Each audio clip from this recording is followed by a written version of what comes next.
Welcome, everybody. Hope everybody got a great lunch. Who got lunch from the food truck? How was it?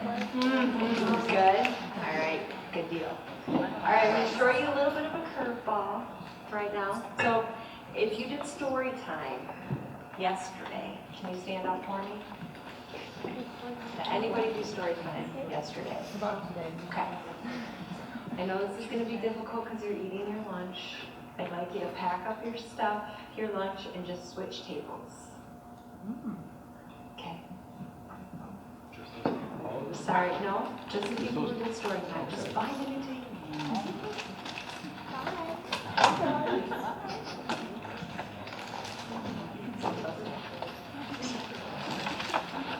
I do appreciate it. This is harder with the lunch, so I'm sorry I'm doing this to you guys.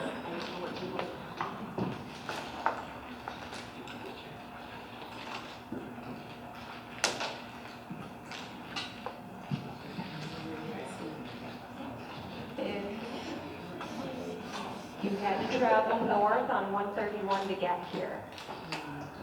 North. Can you stand up, please? That's all. Oh, splitting up the whole Kentwood crew. Sorry, guys. Go ahead and just switch tables. Anna! Yes.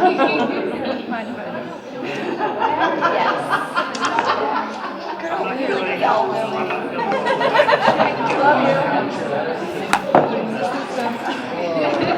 Yeah. However,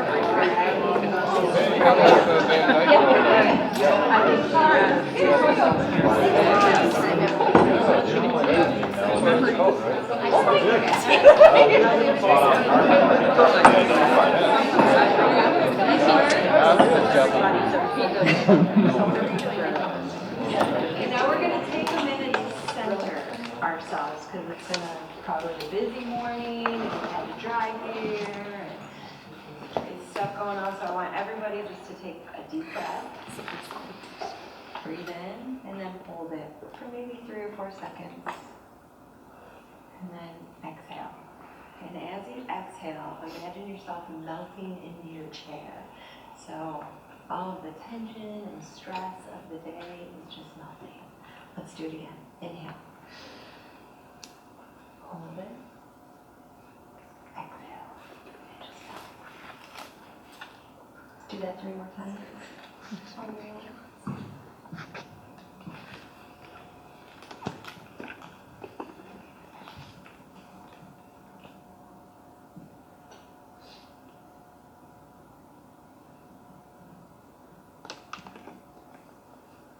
Everybody feeling nice and relaxed?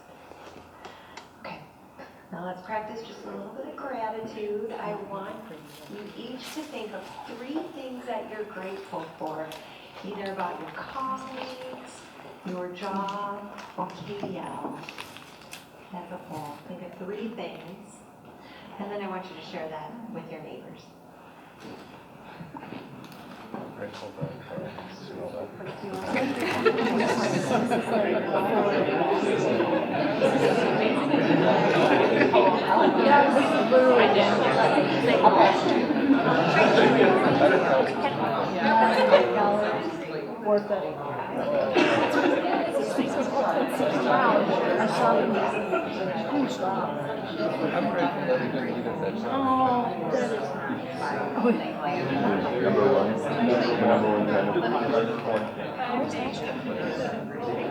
we just did I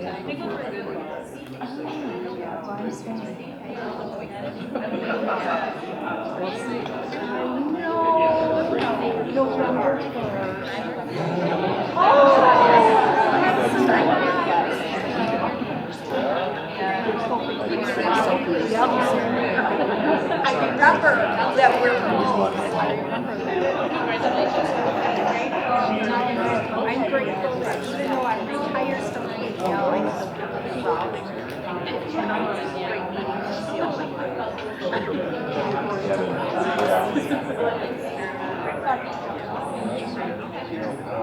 right. It's scary.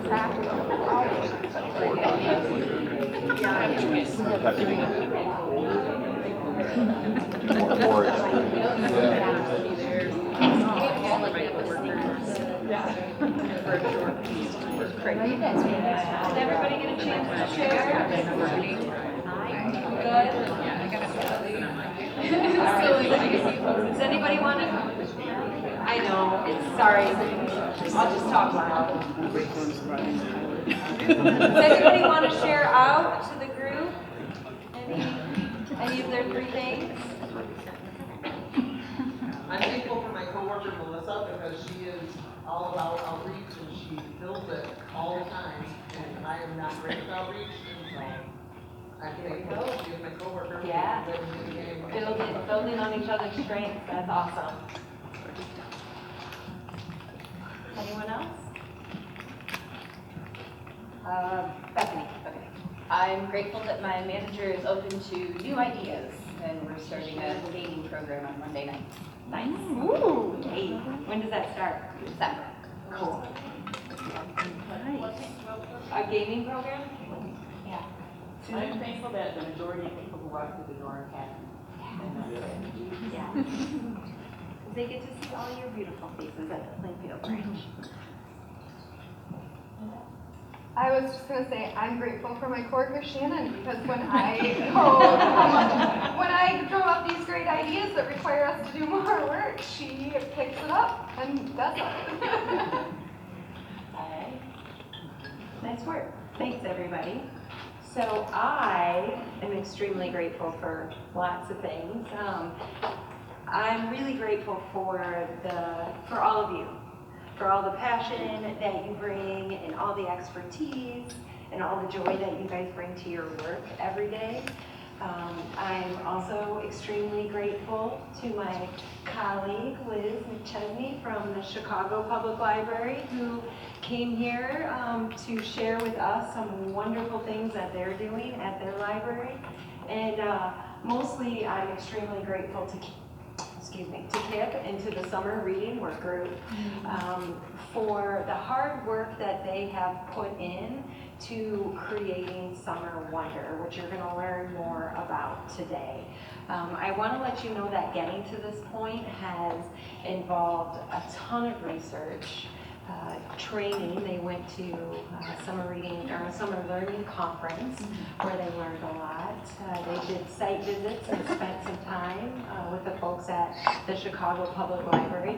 They did an extensive design think session with staff and with community members, all to get us to where we are today. So it's been a lot of hard work, and I'm grateful for that. So Summer Wonder is going to make what is already a really amazing summer program even more engaging and more impactful, especially for the kids in our community who will benefit the most from a broader summer program. So I want you just to take a minute to give Kip and the summer reading work group or the summer learning work group, what do you guys call it yourselves now? Summer reading work group. The summer reading work group a big hand for everything that they do.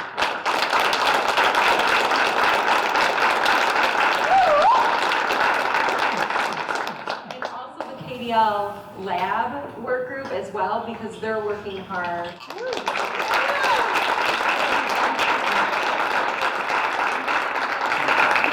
They've got a wonderful program planned for you today, and I think you are going to really enjoy it and learn more.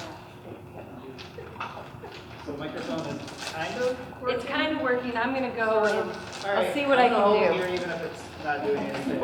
So thank you very much for coming. I'm going to give you like a 60-second background, but Lindsay did a great job at saying we've been on this for about a year, I think more than a year, I guess at this point, with research and visiting people and doing all of this stuff to really craft some changes for Summer Wonder 2020. And the main thing to do, you may know this if you've been able to talk to branch managers and read the communications plan, that while reading is still the cornerstone of our plan, of our summer reading, we will be kind of changing. And the new name is Summer Wonder, and we're going to be incorporating STEAM into that. And part of Liz's presentation is how important that is that we do that, and this whole learning for people in our community. And we're also doing a portion today on outreach, because reaching people that we're not reaching right now is another big important thing. We've had amazing summer reading programs here at KDL forever, I guess. But you know, these are some things that we can do to really reach our customers better and reach those needs and meet the goals of the Kent District Library.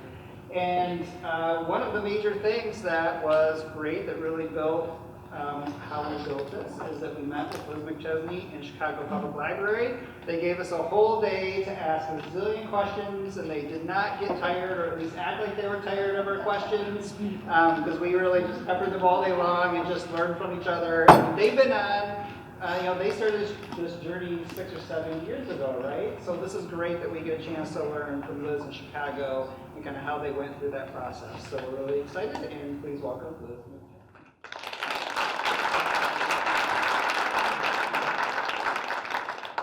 I'm going to pretend the microphone doesn't work. Oh, except we have, well, gentlemen who's looking. Okay, I'm just going to pretend it doesn't work. Thank you so much for having me. My name is Liz. I will tell you about me in just a minute. But we have a lot to do together today. I'm always fairly ambitious when I give a talk or talk about summer learning. So I have like 152 slides, but don't leave now. We're going to move through them really quickly, and we'll try to have some fun. This is what we're going to do. In this hour together, we're going to talk about multiple intelligences and 21st century learning. We're going to put that STEM learning and STEAM learning into the context of 21st century skills, talk about what we did. I use the term we pioneered summer learning because we sort of cut through the brush. Nobody was doing this when we started. We're going to talk about your program a little bit in the context of the changes that you're making, and we'll talk about change management because really this signals a change to the way libraries are thinking about the services and the types of programs that we do, right? So all of that's to say we're going to have fun, right? You just had lunch. We need to have some fun. So I think we learn better when we have fun too. And before we do that, I just want to say thank you to Kip and Chris and everybody on the team. I don't think Henny's in the room. And thank you to Lindsay. Lindsay and I go way back. I think were you in Lyle? Yeah. When we worked together? Yeah. So I was our loss in the Chicago area when Lindsay moved, but you guys are so lucky to have her. So you'll see the reason behind my Muppets mania here, sort of at the end of this presentation. But I'd love to just know who you guys are. I know you're the Kent Library District, but who else are you? Who here is a children's librarian? My people, my tribe. Are there teen librarians here? Awesome teen librarians. How about branch managers or adult services people? I love seeing adult services people. This morning I have to tell you I forgot you guys because we never get to see you in Chicago when we have children's people. So this is just a treat. And anyone from administration here? Lindsay and Kip are here. Well, great. Glad to meet you all. And there I am, but really I think I miss Frizzle. I have a deep and abiding belief that she is my long-lost aunt or cousin or something. I have lived my 32-year career at Chicago Public Library by this motto: take chances, make mistakes, and get messy. Branch managers, that's why you never wanted me for a children's librarian. But I really think this is true for how we should approach our work, and I think it's true for how we lead in Chicago Public Library, how I lead children's services, and the way I approach our children's librarians. So Chicago Public Library, maybe you've seen it if you've been to town for ALA or just for a visit. I work in the Harold Washington Library. I used to work underneath that owl over there. Now I work down on the second floor behind the children's library. We redid the children's library about 2 years ago. It's a behemoth building. There are, you know, those imposing owls on the four corners. I call it the Gotham City Public Library. And underneath that owl, on the northeast side of the building, is a subway station. And I know the architect who designed it. It's like a tall oval to look like a mouse hole. So when you're coming up out of the subway, it looks like the giant barn owl is going to come down and snatch you as the little mouse. It's not very friendly, but now you know something that very few people know in Chicago. We also look like these buildings. We have standalone buildings. We have some storefronts. I understand that you don't own your buildings. We don't own our storefronts, but we do own these bigger buildings, but we don't manage them. So another city department does as well. So I think we have some of the same constraints that you might have about what's allowed to happen inside our buildings. There are 81 of them. We've been in a big capital improvement project in the last few years. Right now, we just are opening one in the Altgeld Gardens housing project on the south side, far south side of Chicago, that's going to be co-located with a preschool. Kind of interesting model for us. And we've just opened 3 that are co-located with public housing in the CHA with senior housing above. And that's a really nice model, nice multi-use spaces happening across the city that way. So in 2012, when I became the director, I had been the assistant director. I told you I've been there for 32 years. I started when I was 3 years old. You didn't have to laugh. But when I had worked on summer reading for my entire career, first as a branch children's librarian, and then at a regional library, heading up a regional size library, and then as the city's outreach director, and then as the assistant director, and then I became the director of the department at the same time that Brian Bannon became our commissioner. I don't know if any of you know Brian. He's moved on now. He's in New York Public Library. But Brian is a genius. He came from San Francisco, and he had skinny pants and bow ties before anybody was doing that in the Midwest. And I swear, you can see his brain crack open and giant ideas just sparking out of them. So the very first thing he did was to challenge me about summer reading and to think about it with some fresh eyes. And I was more than happy to think about summer in Chicago. We actually started before this, and just like you started a year ago on your process, we started in August to think about what would happen in the next summer. And I think if you're doing summer right, you're thinking about it a year ago. So this image actually isn't too far off. So at the same time that Brian challenged me to think about summer, he also challenged our senior management team to think about what we were doing, what our areas of impact are. We worked with an organization called Mission Measurement. We really tussled with this. We came up with these 5 buckets or areas of impact. And we wanted everything in our library system, everything we were doing programmatically with our collections, with our services, everything was going to line up to these buckets. And it's great. Our strategy has come out of this. We've come through 2 strategic plans. We're in a 3rd one right now. And we still use this document. There isn't a member on our senior staff who doesn't have this document posted somewhere in easy eyesight so that we're always challenging ourselves to make sure we're hitting on these areas. And I mean, you can read them. I think they probably will resonate with you. Build basic literacy, digital, informational, and cultural literacy, advance critical thinking and problem solving, advance creativity and innovation, and foster communication and collaboration. But how do we really do that? That was the next question, right? That's the deeper question, is how do we really get at those things? And I said to my team, summer has to do all 5 of these. We can't leave one of these buckets behind. So the big overarching question for us was, are we reaching everybody?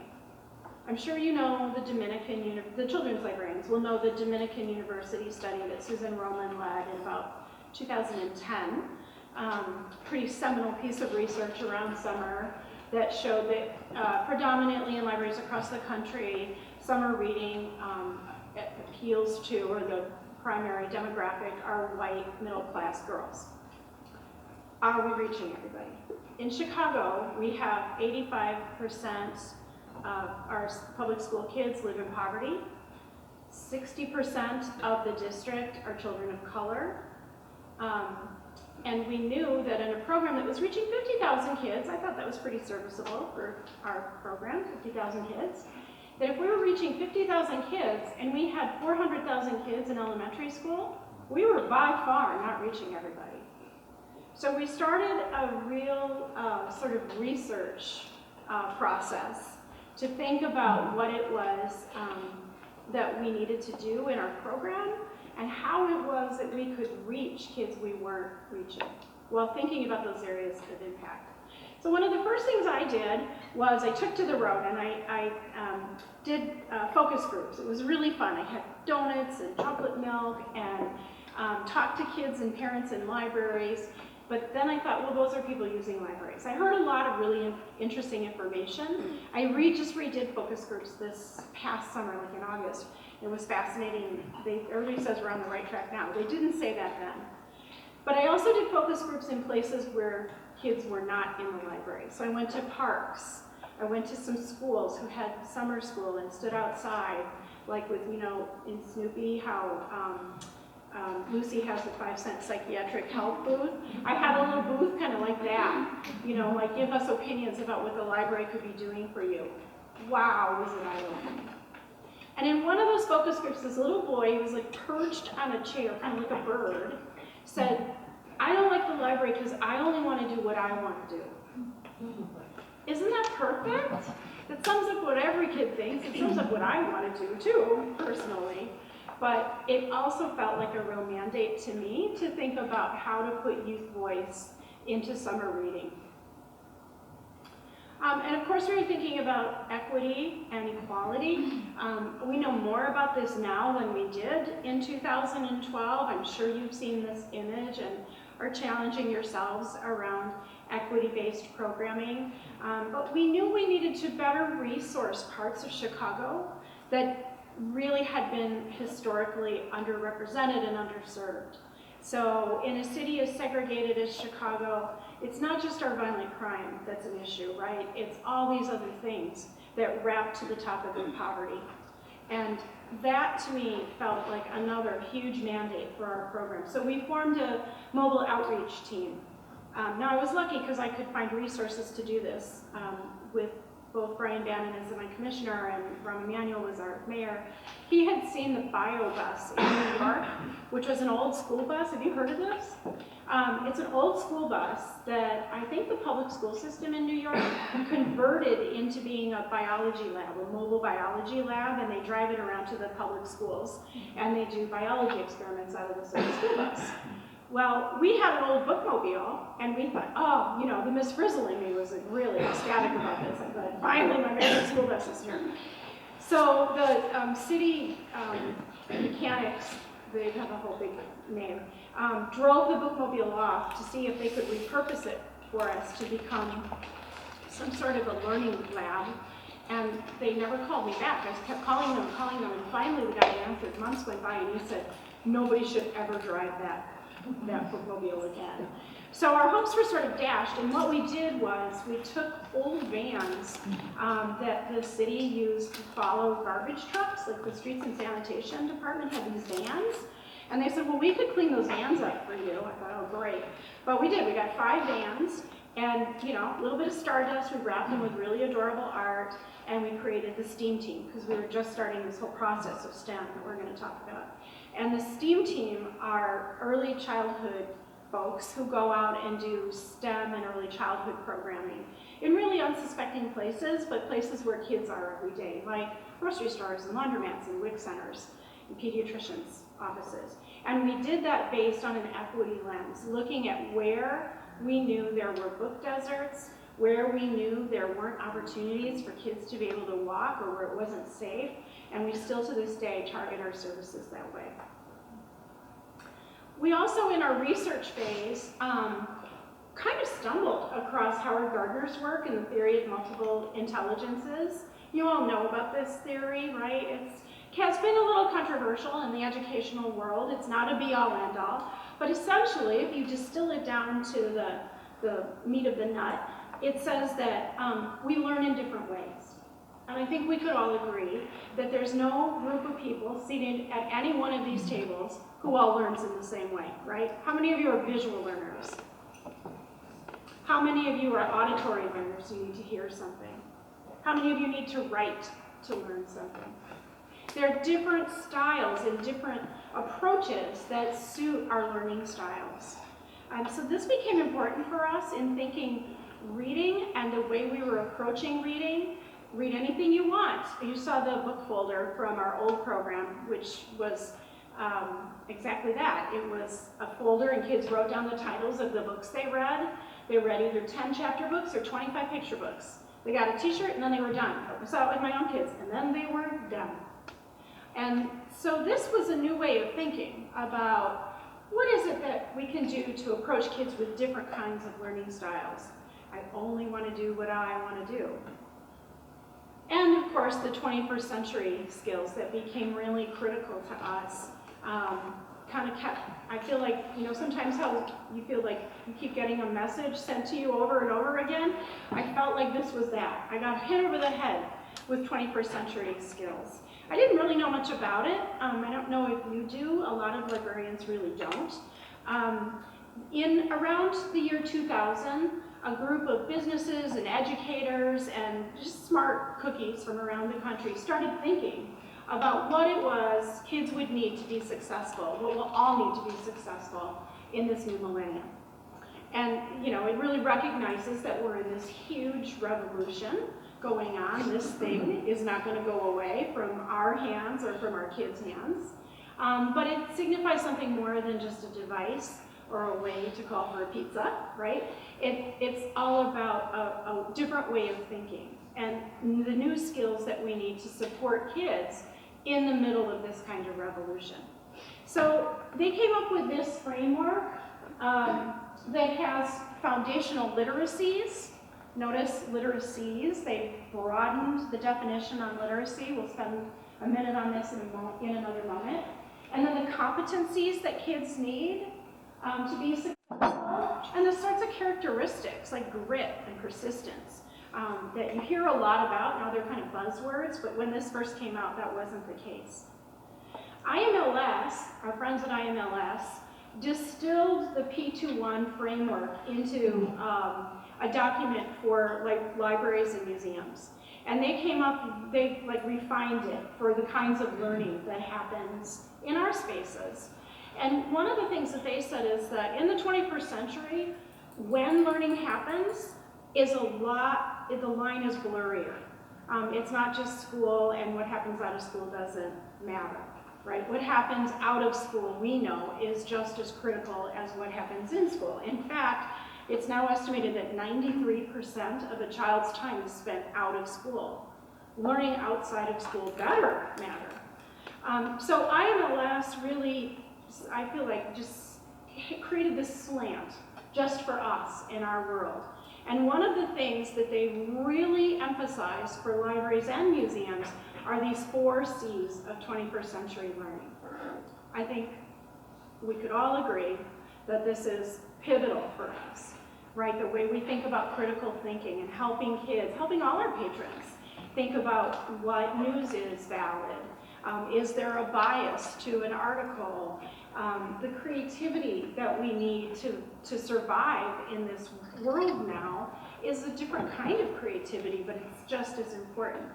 Communication, we're in a global society. We have to be able to talk with one another. We have to be able to work together in some new ways, and collaboration on that same working together. I have this sort of schlocky little video to show you. See, I don't have the volume to work on it, but there are really no words. There we go.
parts. But I think it does a nice job of taking some of those things that we oftentimes hear as buzzwords and really breaking them down into the sorts of skills and habits of mind that our kids need in our libraries. So for us, the 21st century library doesn't just look like a wired space. It looks like a place where we're teaching these habits of mind, where we're getting at critical thinking, where we're getting at creativity and innovation, where we're thinking about expanding the definition of literacy to include information literacy, right? The children's folks are all hearing a lot about digital mentorship these days. Maybe that's true in the teen and adult world too, but we're thinking about that. We're thinking about what fake news is, right? We're thinking about ways to help our kids be successful in this very changing world. I find it confusing, and you can only imagine what it must be like to be 10. So we're also thinking about the kinds of life and career skills that kids need now. It's different. Flexibility, adaptability, it's hard to say. Initiative and self-direction, productivity and accountability. How are we accountable to one another in a group? How are we accountable to each other and to ourselves? Leadership and responsibility. These are new ways of thinking for our library anyway. This was very new.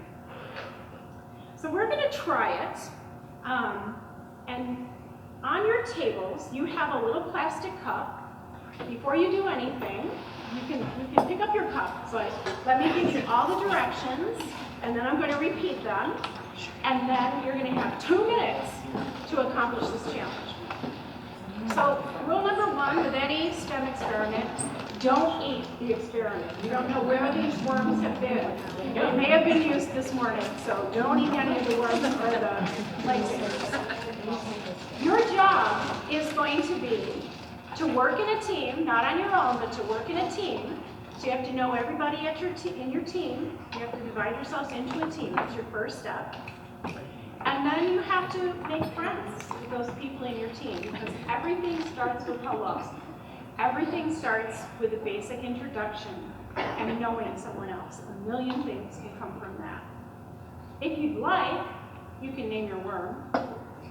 And then you're going to try to save your worm, your fourth step, is you're going to try to save your worm by getting the lifesaver around the middle of the worm without touching it. You have 2 paper clips. You can use the paper clips, but you cannot touch or stab the worm.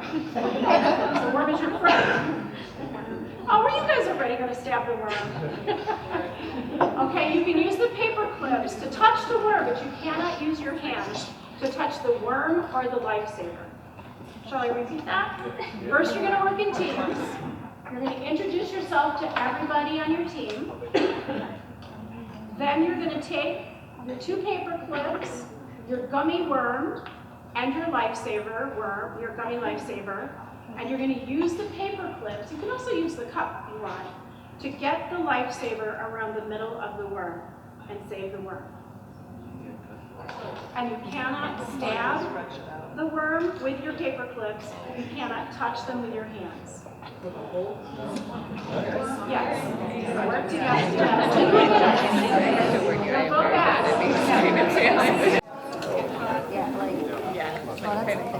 Okay, time's up.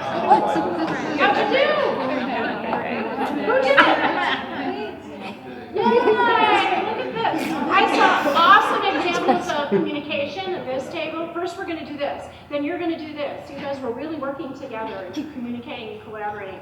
I saw really impressive critical thinking at this table. I saw lots of the 4 C's happening, right? Did you see it? You were too busy saving your worms. Could you do this in your library? Thumbs up or thumbs down? Could you do this? Yes. Does it model the very things we want to see our kids do? Yeah. And it requires some persistence, right? Persistence gets used a lot. Grit and persistence are buzzwords right now. They get used a lot. But really it means not giving up. I said in the morning that I did this with another library system, and the very first thing a woman said was, my lifesaver doesn't have a hole in it, it won't work. Gosh, that was giving up, right? That was 20th century thinking maybe, but that was not what we're trying to model here. Did any of you have a lifesaver that didn't have a hole in it? What did you do? You made a hole, that's right. That's what we need to do for our communities, is to make the hole in the lifesaver, and that's what we need to help our kids do too. So I also heard laughter, I heard a lot of talking, I heard people getting to know each other. That's really critical for our kids too. All of that goes to something called a growth mindset. Are you guys familiar with Carol Dweck's work on growth mindsets? She has a wonderful book, and this is a really hot topic in education right now, that fostering a growth mindset is about failure not being a failure. It's about a learning opportunity. When we fail, we actually learn from that, can learn from that, and then go on. And that's what we want our kids to be able to do, right? Not to say, I got a C in math, so I can't do math. You got a C in math, so you've got some good stuff to learn. I don't know if you can read some of the things that are in this, but failure is an opportunity to grow, is a growth mindset. Failure is the limit of my ability, right? It's just a not giving up. It's a really great book. I'm not sure that this video is going to work, so I'm going to just pass it by, but it's an old Michael Jordan. It's not a growth mindset, but we just don't have time. It's an old Michael Jordan basketball commercial that shows him making basket after basket. And he said, for every basket I've made, there's 10 I've missed. And because I fail, I succeed. Well, we really wanted to plug into those 21st century skills. Love Beaker. And I have to tell you, my STEM partner at the Museum of Science and Industry looks a little bit like him. You'll see him. But I include this. But we knew that same summer of 2012, we knew that for 2013, whatever we did, we needed some way to channel all that 21st century skill. And STEM and STEAM quickly became, for us, the most efficient way we could think to get at those 21st century outcomes for our kids. But we knew we needed a partner. We were doing STEM. Remember, this is 7-8 years ago, so none of us in the country were as far along with STEM learning as we are now. So we knew we needed a STEM partner. So being in Chicago, I went to the Museum of Science and Industry. And they challenged me and said, you know, you can't just read about STEM, you gotta do STEM. And I said, that's exactly the way we want to think. The Museum of Science and Industry, I have to tell you, is just a phenomenal partner in every way. We're now touted as this nationally, big model, partly because we are two big institutions, but it's because these guys are so elegant in what they give to us. They've taught me how to be a better partner to other organizations because they give us so much. So they said, we're gonna walk this with you, we're gonna help your librarians understand science and science learning, and we're gonna do everything we can to reduce barriers so that the communities you're targeting are going to be better able to do science, either in their library or their neighborhood or here at the museum. And it's been 7 years now, and I can't imagine not working with them. And I think, in fact, if we said, no, we're not going to do that this year, we'd be frowned on by everybody in the city of Chicago. People expect that the library and the museum are working together at this point. So why STEAM in the library? Well, because it allows those kids who say, I only want to do what I want to do, it allows them an entry place into our services. It helps to develop the 21st century skills that we talked about, and it reinforces what kids have learned in school without looking like more school. Kip and I were just at the National Summer Learning Association, and somebody at the pre-conference, the library pre-conference, said, you don't want summer to smell like school. Isn't that true? You don't want it to smell like school. It prepares youth for college and careers and builds those multiple literacies, and it gives kids confidence. We actually measure confidence with kids. We survey kids about confidence. Every year, at least 90% of our kids say they feel more confident in their reading skills, their ability to learn. It's sort of metacognition. They're talking about their own learning and how they learn. It's really beautiful. So this is just a slide about science and engineering practices. I think you know a lot about this. You know a lot about STEM. I watched your presentation this morning. You guys are doing some amazing things, and your summer's going to be incredible. Your leadership over here is really Great. When we started thinking about scientific and engineering practices, we knew we wanted to hit on some things that real scientists do. Now, I'm lucky because my husband's a scientist, so I could go home and say, is this true? Do you really plan out investigations? And he'd say, yes, we really do plan out investigations. Can we not talk about this anymore? But we now build some of these skills and traits into what we do. So we analyze data with the kids. We talk through how to set up an experiment. We use the scientific method, and our librarians are really well trained in that too. And our partnership has made this really big difference in Chicago. We brought the two organizations together to harness the types of learning we were both good at and to learn from each other. So now our librarians are really very well versed in STEM, and the museum has book lists that accompany every exhibit, and they do story time in front of specific exhibits. If you're in Chicago, you'll see it. We incorporate STEM into our reading from babies up through teens, and they incorporate literacy into their science instruction now. So in their after-school camps and clubs, they'll read a book along with the hands-on science that they're doing. We've developed relationships with big service providers, so everything's a big scale in Chicago. So our park district serves 30,000 kids in the summertime. We train probably 300-400 camp leaders together, the museum and the library together, train those camp leaders so that they can take our program and run it in the parks. And we call it 52 weeks of summer. We are bringing the success of summer straight through the school year. So we wanted to stop the summer slide, which I'm going to tell you about NSLA in just a minute. And really what we've done is to accelerate school year learning. And I think all libraries can credit summer to that same thing. We'll talk about it more. We also now go in for funding requests together. And an example of that is Boeing was giving us each a little pot of gold for summer work. And now they give us more money if we're working together, which we're going to do anyway. So it's a really interesting model. So we started with that one summer, but they asked for a 5-year letter of agreement, or MOU, to build out STEM learning with librarians. And all these other things have happened. Now we have trained teams from the museum who come in and conduct science programming with the little guys.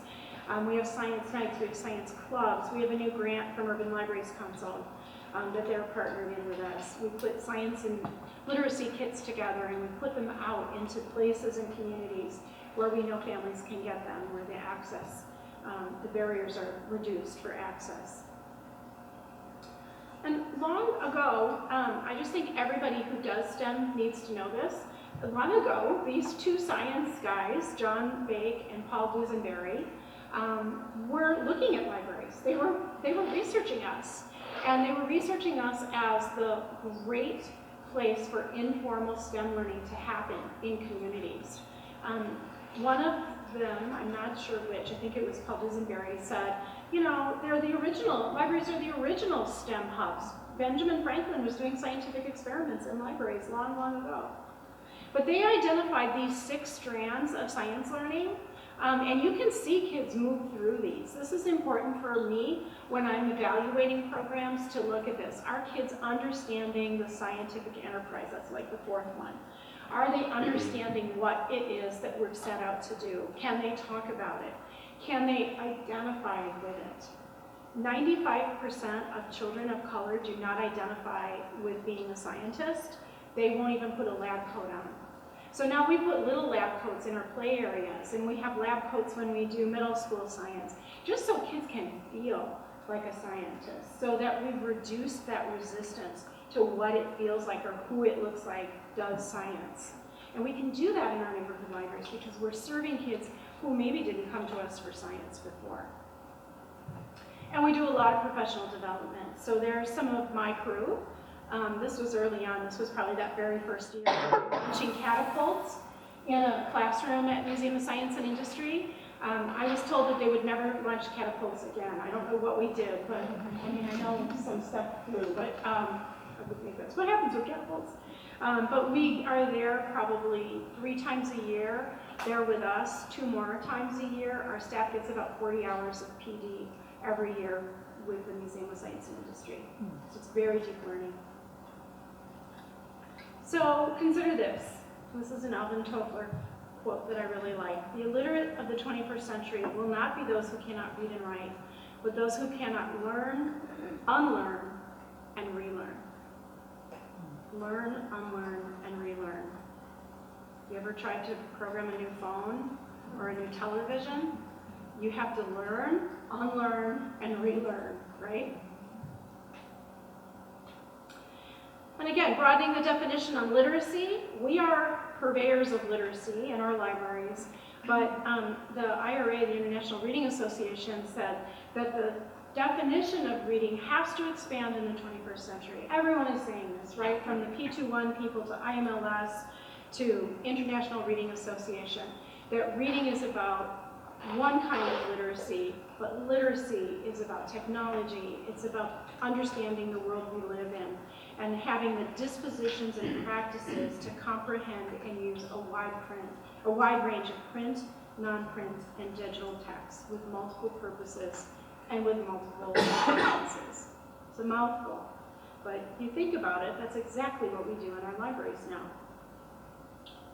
So STEM and literacy together just make a whole lot of sense. I'm talking to librarians, I don't think I need to say this, but reading is the foundation of all learning. So it's best when STEM and books come together because we can deepen the learning and then we can help expand on that. So here's a little girl making paper airplanes in our Beverly branch, and she's got the paper airplane book with her. Also helps us develop those critical thinking skills and builds the similar strengths and habits of mind as in science literacy. So we put all this together, and then we heard this statistic. Consider this, 15 out of 20 jobs available in 2025 haven't even been invented yet. Isn't that amazing? I have twins who are 16, and they're just starting to think about college, and one of them said, how would I know what to major in? My job hasn't even been created, it hasn't even been dreamt up yet. And that's really kind of true, isn't it? So we have to get kids ready, not for a job that's in our minds, but to take on new challenges and new skills. This is about a career pipeline, but it's also about life success because the world has changed so much. So here was our challenge, right? This is back to 2012. We wanted to reach kids with different learning styles. We wanted to align to our areas of impact. We wanted to reduce barriers and increase access. We wanted to bring in the 21st century skills and stop the summer slide. And we wanted to have some fun, because I think you learn better if you're having fun. And then, while I was chewing on all of that, I went to the National Summer Learning Association. I was one of 4 librarians there, and they were running a session on grade level reading, and they were sitting around and they were really talking about, well, reading is a real issue in the summer for kids. Who could we partner with who knows reading? And I kind of raised my hand, and they were thinking, you know, the schools, you know, with their bridge programs in the summer, that's not right. Who could take on summer reading? I raised my hand a little higher, and finally I stood up and I said, public libraries, we've been doing this for 150 years, and we do it really well. And that has started a long and happy partnership with the National Summer Learning Association. So in 2012, there were 4 of us. Kip and I were just at National Summer Learning Association, where I got to run a pre-conference day for librarians. There were probably 50 of us there. And next year we're going to double it. I want 200 there by next year. But they're now formally partnered with the American Library Association and with Urban Libraries Council, so they're really, they have seen the value add of what libraries have and what we do in their space. And they have some amazing research. So they started as a research organization. They're the people you can attribute the facts about summer slide, that kids can lose up to 3 months of what they learned during the school year in the summertime, and that's really true for our children in poverty. 2/3 of the 9th grade achievement gap can be linked to summer and to summer slide. That's a direct mandate to us for working with kids who are in poverty, I feel. So here's what we came up with. We wanted to stop that summer slide. We knew about NSLA at this point. We had all these other pieces. What we've come up with is these 3 tracks of learning. Reading, of course, is always going to be our foundation. But we moved from reading a number of books to minutes read, just for an equity base. Discover, which is what we call our STEM learning and our work with MSI. You have our activity guide that for school-age kids on the table. Kip asked me to bring them along. And you'll see that MSI's summer brain games, which are everyday family STEM activities made with household objects like straws and tape. Because again, we're trying to reduce the barriers to learning. Those are printed right in here. We also, there's Brian, my beaker friend from the Museum of Science and Industry, launching a rocket, isn't he? Am I right? With his kids launching a rocket in his backyard. So those summer brain games are printed right in there. They're also available to you on MSI's website. All 8 years of the summer brain games are downloadable for you.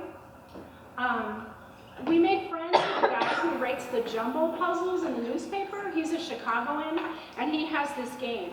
I love this game. This is the math version. There's a word version, and essentially it's like Twister meets Boggle, but with literacy or with numeracy. So these kids are building pathways of numbers, and I don't know if they're adding or subtracting or what they're doing, but you lay these, and it might be 2 + 4 = 6. You don't have to go in a straight line. It's a really, really wonderful game. And I saw kids playing this in a park in a housing project on the south side of Chicago a couple of summers ago. Arm pumping in the air saying, "I'm a math genius." And I would venture to guess those are not words that those kids normally are feeling about themselves or saying. We set a Guinness World Record with the word version of this, the giant word winder. This was our superhero science year. We were all out to defeat Dr. Brain Drain, the evil villain of all kids who sucks the learning right out of kids' brains in the summer. Kids really believed it too. You should use Dr. Brain Drain. He's just the right amount of evil. Kids would say, oh my gosh, I love defeating Dr. Brain Drain. He makes a surprise appearance in the Explorer's Guide. You'll see him in there. He's in this year's book. So the kids are in capes, and they're setting out to stop Dr. Brain Drain with the biggest collaborative word game in the Guinness Book of World Records. I don't advise setting a Guinness World Record. My boss, Brian, wanted me to. It's really hard work. Those people take that very seriously. I went up to them and I was like, "So you drink Guinness? Do you like beer?" All about the measurement. They're videoing it, they're measuring, they're very, very serious. It's authenticated. I'm sure David would come and try to break the Guinness World Record with you guys in your library system, if you'd like that, Kip. But I'm not coming back to try to beat it again, so you can then hold the world record. It's fun though, it was a really fun day. And create is our third track of learning. So art and maker, self-expression through art, we felt was really important. We put the A into STEM for us because we felt like, thank you Steve Jobs for helping us understand that intersection of art with mathematics, art with engineering, art with science, and how important that is to foster that in our kids. So there's a little boy who was just doing some open cardboard play. Cardboard boxes and masking tape go very far. So this is what we really have done. We've put that 21st century learning in. We use books as a gateway to STEAM learning. We put multiple intelligences to work and offer multiple entry points for learning. I always say we're sneaking the spinach on the pizza. There's a lot of math in what we do, but it's really meant to be fun and I think math is fun, but we use it in this fun way to help us solve problems and get at challenges, and we set out to stop the summer slide. We have an early childhood piece. I don't have enough of those with me to go around. I do have some with me. It's all aligned to every child ready to read, talk, sing, read, write, play. Because if you really think about it, all of that is early STEM learning.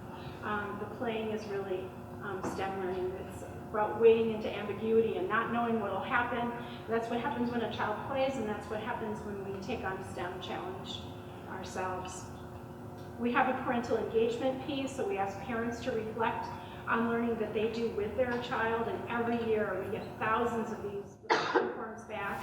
And always parents say things like, "Hey, I forgot how fun it was to do things like this," or "I forgot that I should still be reading to my son now that he can read on his own." So it's really fun to see those. We learn from those, and then we pull one sort of randomly, and we give a parent tech package, which people love. They get a laptop and a digital camera from us, and a dictionary. to help the back to school year learning. And the gains for Chicago kids have been remarkable. We've doubled the number of kids that we're serving. Our outreach is through the roof. We've flipped the program so that the majority of our kids are either in camps or places where they're kind of warehoused, but maybe good learning isn't happening. We're out in parks. We drive up in our vans, and it's like the ice cream truck coming. We'll drive up, put a folding table out, and kids will come. That first image at the very beginning, here's a kid in a park. The very first image I had was a STEM activity just at a block party. The STEAM team was driving by, saw a block party, and said, could we just do a pop-up program? And they did, and they signed up 30 kids for summer learning, and they all completed the program. 77% of our summer learners met or exceeded NWEA math standards. Think about that. 77% of our participants met or exceeded standardized math. 75% of our learners met or exceeded NWEA reading. We have a big data agreement with the University of Chicago. That's how I know that.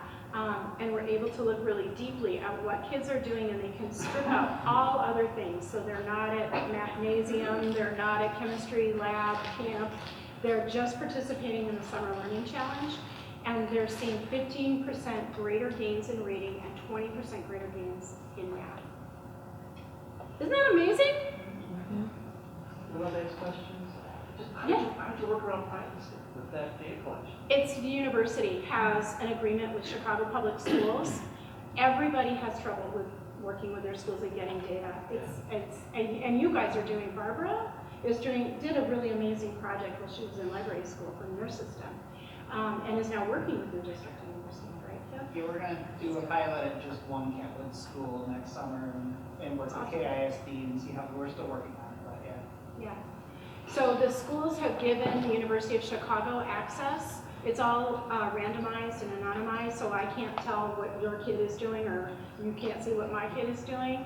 But they're able to, with laser precision, look at what kids, the outcome is. They've got some new data that shows that we're meeting kids who are some of the neediest in the school district and are coming from some of the most violent parts of the city, and showing true fidelity to the program and testing months and months ahead of their school-based peers. So important work. And I think that's not just Chicago. I think that's all libraries who are doing really deep work.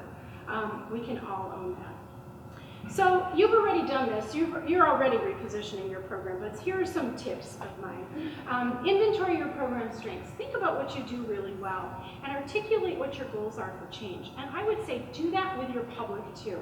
Something we didn't do, we saw this as a moment of change management, and Ryan Bannon saw this as the canary in the coal mine for the whole way public libraries were going to operate in Chicago. But I didn't think about telling parents well enough that first year.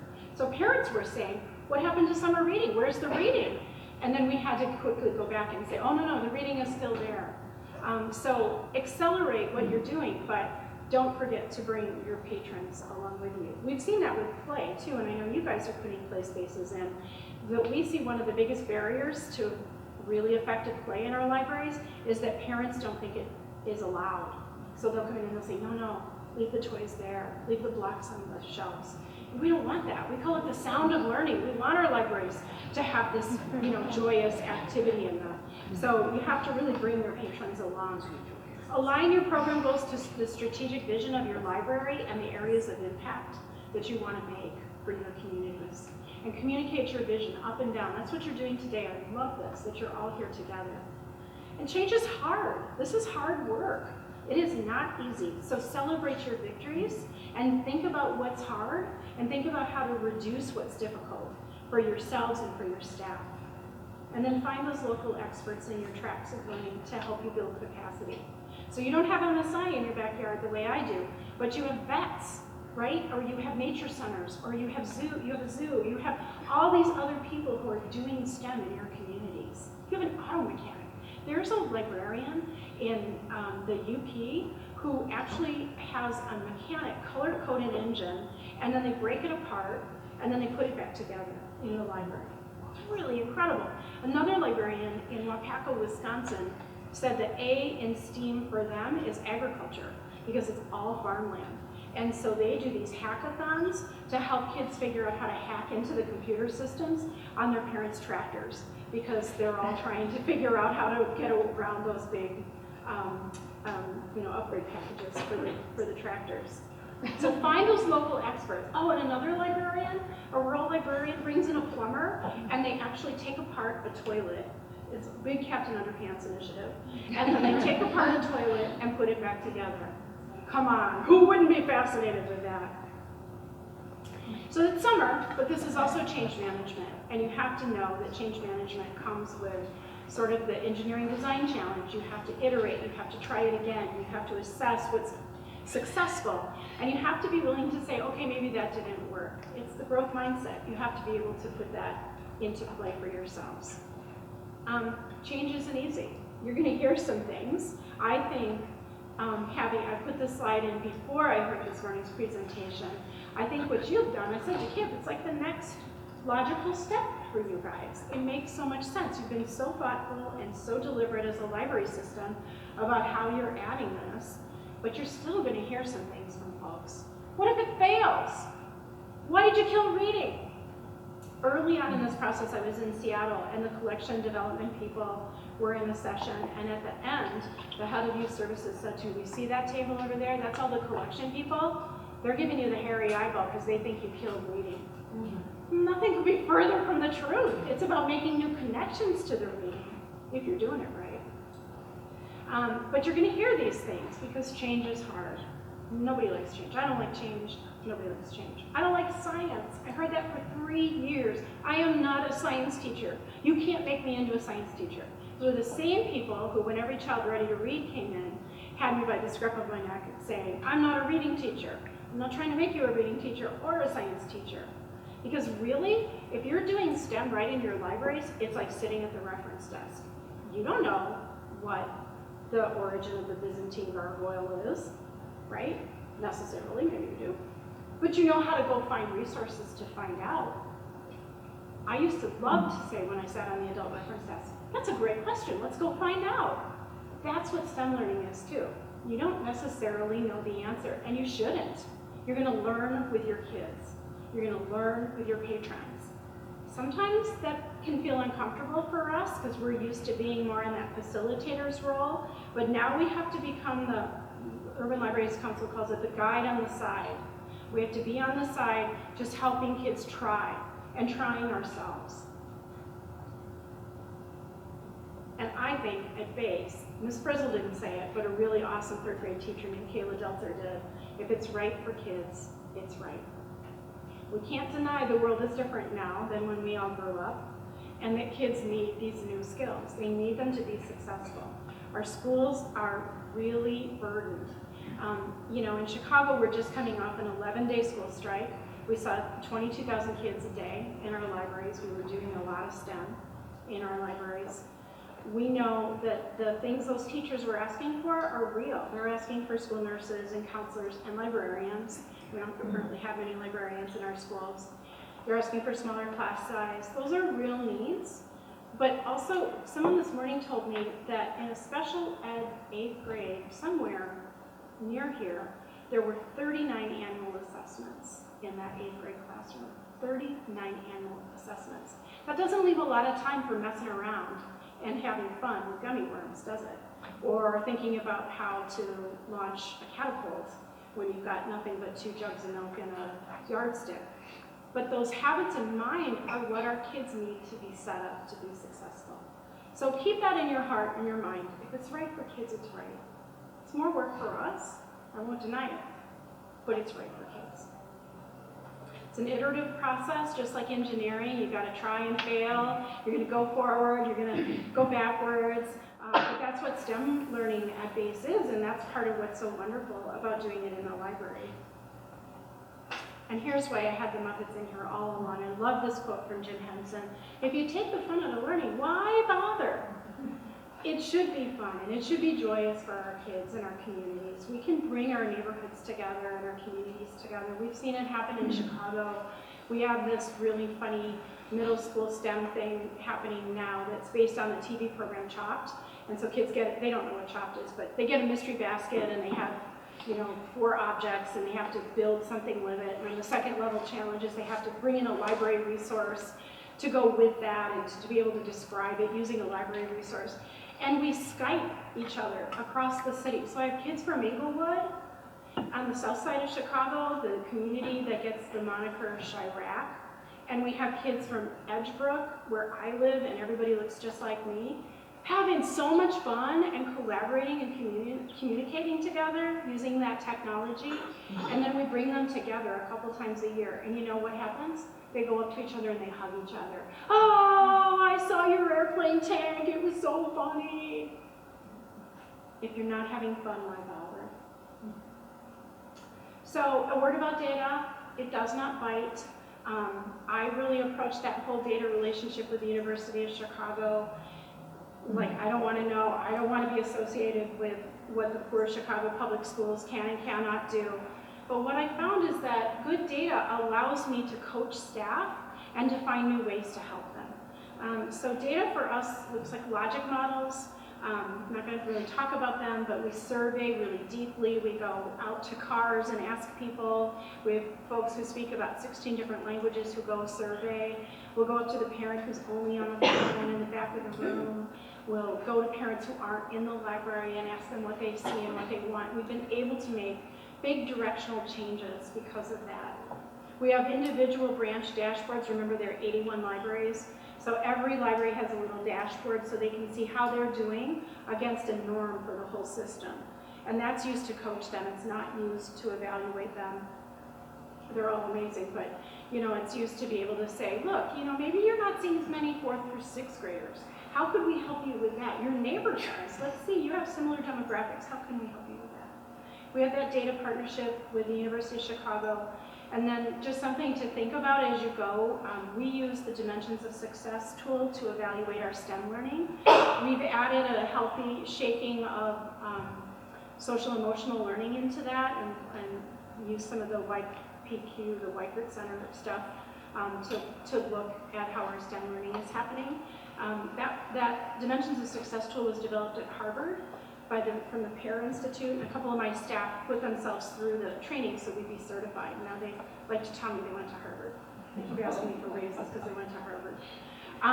That's what a logic model looks like. If you haven't used one before, it's inputs, activities, outputs, and short-term outcomes and then medium and long-term outcomes. It's really actually kind of fun to do this, believe it or not, because you won't believe how much you do. You know in your head how much you do, but once you start listing it out, it's really pretty incredible. The list is long. You should always have these 4 programmatic elements in a STEM and literacy program. I think this is important. Kids should be engaged. They should explore.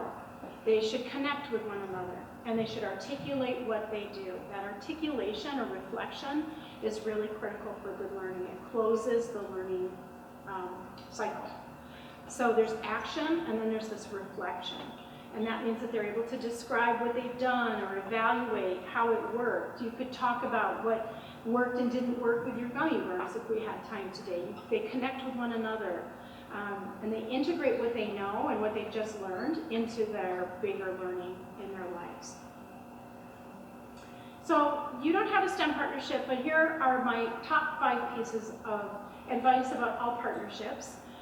Give more than you expect to get, just like in any relationship, and prove yourself every step of the way. You say you're going to come to a daycare and do story hour every Tuesday at 10. Be sure somebody's there, even if you've got killer flu. Make sure somebody's there or that you have called, because oftentimes when we're talking about serving communities that have been underrepresented by institutions like the public library, they've been let down a lot of times before.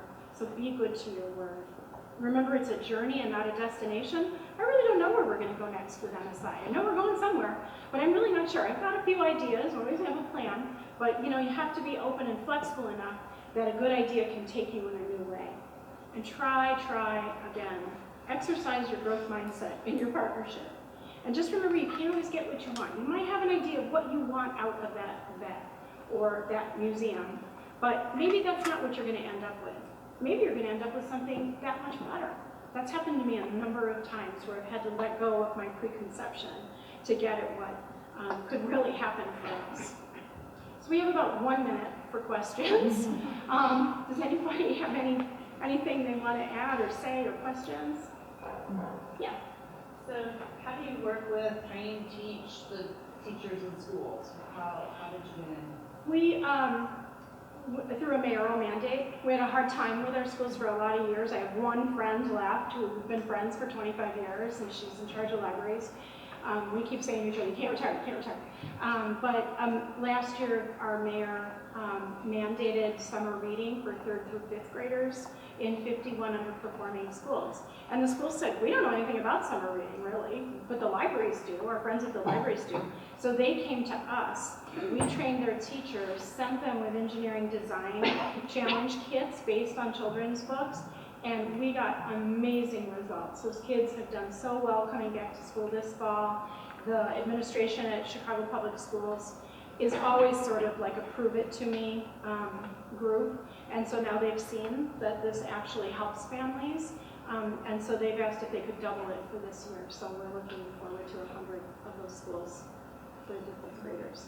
How many people do you have on staff actually doing those trainings and those? It's me and my team. I have 5 librarians who work with me in the administration. Our branches, we're lucky if we have 1 children's librarian in a branch. So my administrative team does the big trainings for like the parks and the schools and stuff.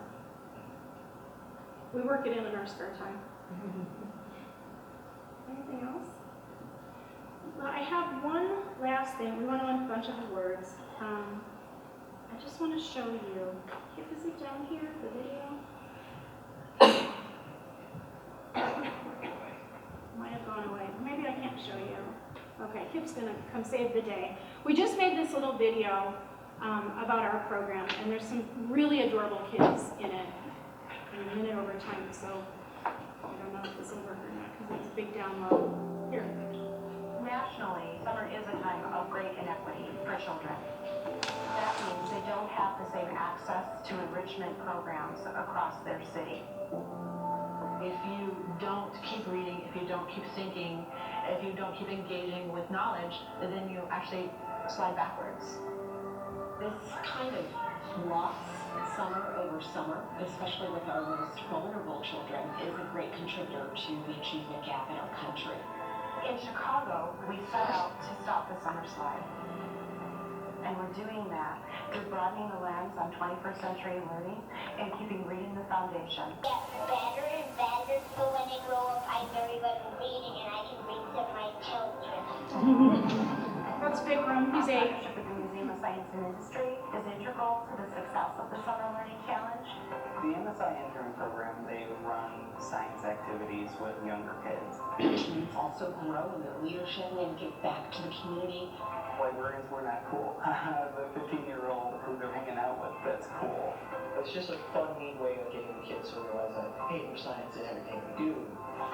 It's like getting to see the light bulb above their head shining extremely bright. 3, 2, 1.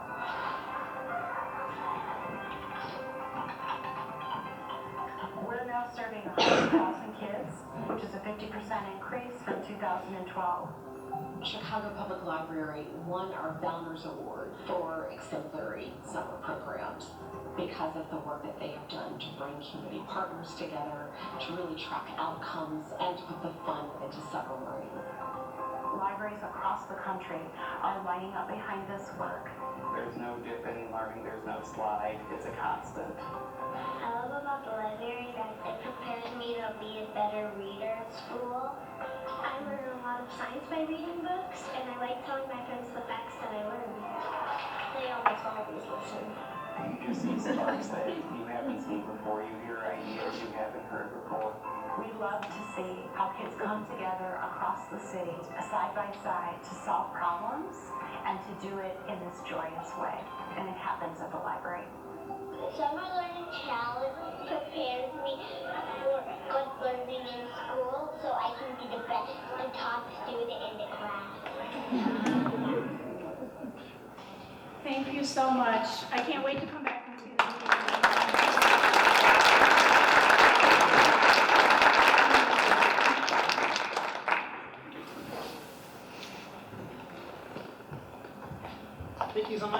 Liz presenting, we're now going to have Sarah come up and we're going to talk a little bit about outreach, and now while she's getting set up, I'll kind of introduce this part. But we presented to the branch managers that one of the parts of Summer in Wonder that we're doing is we're thinking a little bit more about outreach. I know because of the busyness in our libraries, we often back off on outreach, but we went through the same question that Chicago Public Library and Liz did, which was, are we reaching everybody, and who do we need to reach that we're not getting to?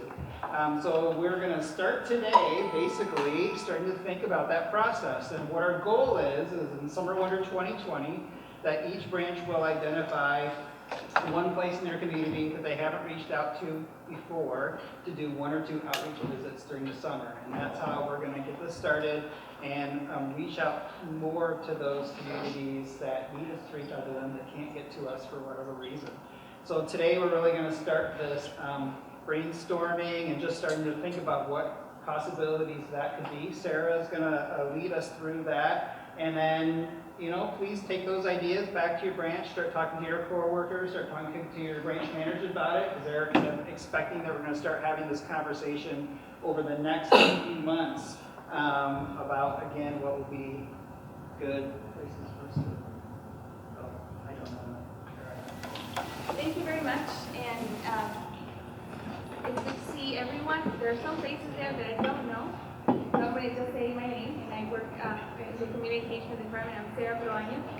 And so in the community engagement and outreach, we have many different projects assigned with the community, and mobile, workforce development, adult high school diploma. Then we have the outreach, coordination, and many different little projects, including little free libraries and projects designed for at least specific communities like the Spanish Initiative and so on. So there's many things happening, and because we're so big, sometimes it's difficult to know, and we're working on that. But today, I want to work with you. And I want to talk to you about outreach. And I did not want to kill you by, PowerPoints. So our team is very diverse. There's 3 members of our team here right now. And each one of them is so special and has different talents. So Kevin Camrad, you know him, helped me to do this. So let's see if it works. Not because of him, but because of me. Today, we're going to talk about how do we work, how to make our outreach opportunities in KDL. How do we make them relevant? How do we make them appropriate? And I made a mistake in the word appropriate, so please forgive me. It's my Hispanic part. I'm going to write down that right. So I wasn't around to ask her. She's the one that tells me. And also impactful, this coming summer. So the first thing that I want to talk to you about is community engagement. So what is community engagement? Community engagement is everything that we do with the public and with each other. Community engagement happens in many different levels. It can happen in a macro level with all kinds of interactions with the community. For example, every time that we have a conversation where we answer a question, where we're giving information about our materials or any services that we're providing, any databases, that is a level of community engagement, and that's what happens with everyone. But when we identify stakeholders, precise stakeholders, people in particular in the community, and we consult and we do active listening, that's a different level of community engagement. And we do that all the time, right? All of us, we do that. Then when we get those community members and we involve them into the design of the programs that we are going to be offering, that is another level of community engagement. And our library system changes because we're doing that active listening. And when we say yes, so we're going to go, we design this program, we're going to go and work with you, that's collaboration. We take our bags and we go to those outreach. That is another level of community engagement. As you can see, it gets smaller and smaller. And the last one is empowerment. Empowerment is when those community members become part of the fabric of our organization. So KDL, through volunteering, through staff, through hiring them, if they become donors, or if they become part of the leadership. When that happens, that's another level of community engagement. Now, all this community engagement happens because we're actively listening. It's an intentional thing. It doesn't happen, it happens organically sometimes, but sometimes it has to be really, really intentional. So we are gathering all the information, and all this information is changing the way we understand the community. So we end up designing programs not for the community, but with the community. And there's a difference there.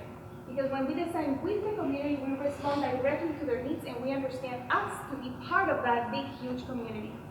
In that sense, every program, every material that we buy has been brought with that idea. KDL changes, and our outreaches changes because of that process of engaging and listening. So community engagement is anything that we do, and it impacts both our programming and our outreach, and it looks different. Every year, they change because we engage in that listening, empathic listening. Our programming and our outreach engage. And it can be about anything, you know. In the Byron Center branch, we had this big program about gardening, you know, and how to do the sensory gardening. We have crafts, some programming that are related to sports, related to service animals, rough reading. So community engagement is anything that the community wants to do and is interested in. So that laid up, but in KDL, we have the community engagement department. In this particular department for community engagement is a little bit different because the reason and the most important portion of community engagement and outreach has the underserved in mind. So the underserved as the center of the community engagement. So when we say KDL, Community Engagement Department, that's what we're thinking. We're thinking about the underserved. So we're thinking about diversity and inclusion and equity, those three elements. And that is the central portion. And we look and everything that we see is through those glasses. Diversity, inclusion, and equity. So, the underserved. Who are the underserved? Underserved are persons. People like you and I. They're not numbers. They're not stats. They're actual people from your community and my community. There's people like us that are facing discrimination, they're facing barriers, trauma, and violence. These are the underserved. And when we are talking specifically about underserved, I think it's important to understand how other systems approach that. So for example, in the American Library Association, there's 5 categories that define underserved. And those are people with disabilities, aging adults, veterans, LGBTQ communities, and immigrants. Those are the 5 categories that we have.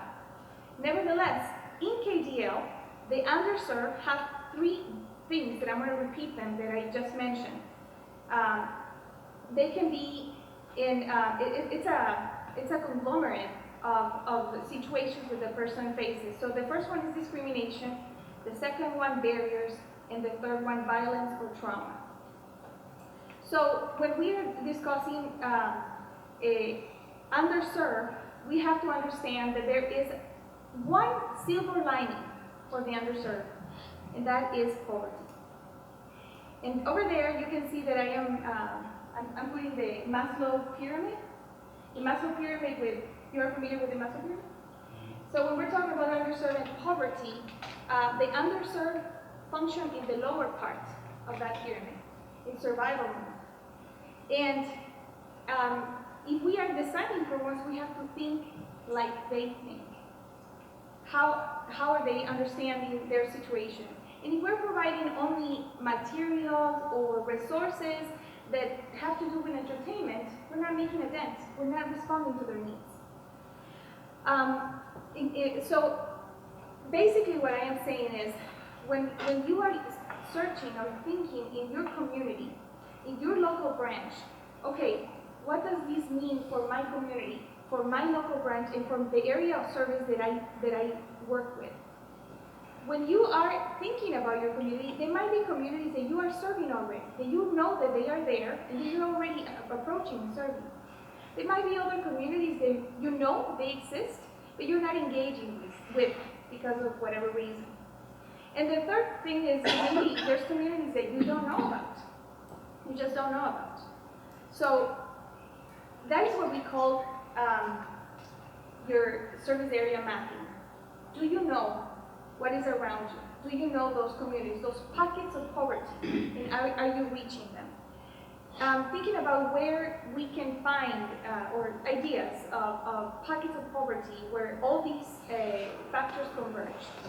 I am putting some examples there. Community centers, local churches, medical centers, apartment buildings, maybe townships. These are areas where maybe we can start. Now, you are librarians, and I'm not going to pretend over here that I know more than you because I don't. But that we have already tools in our library system to help us map our service area, to understand where we come from. Because remember, your service area could be the place that you live in or not. So you have to actively engage and understand. I'm putting there some resources. Raise your hand if you are familiar with some of those resources. Yes. The community resources work group, yay! Which I really like. And there's some ideas there just to how to start mapping. And we're going to talk about it a little bit more today. Okay, so when we design a service, we say, okay, we're gonna go out there, we're gonna present, we're gonna have an outreach engagement. We have identified the community, we have created those connections, and collaboration is happening, and we go. How many times do we think about the other accessibility things that we need to consider? For example, mobility issues. Is there ramps? How do the people that have a wheelchair get there? What about translation and interpretation? What about people that need a quiet room? What about pronouns? Pronouns that are welcoming for LGBTQ communities. What about service animals, etc.? All these elements that are called accessibility elements. And sometimes we think about accessibility elements only related to accessibility issues with the ramps. And finally, with that, this I finished, and then we're going to do a little exercise with you. You're not alone with this. When you're designing, Kevin. I think I left you. Because I was doing this, and as I was doing it, I was talking so that I couldn't get it right. I'll be in the treatment. You're not alone. Remember, you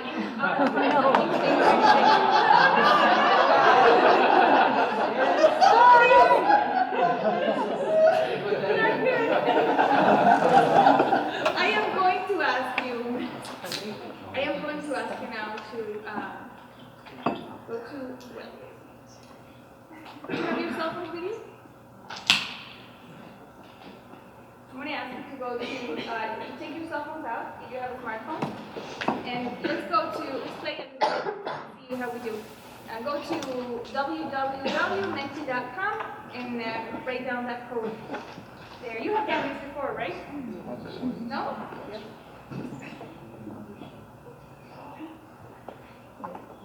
I'm sorry, I got a little distracted, but I wanted to make sure that you understand this. That was the last part of the presentation.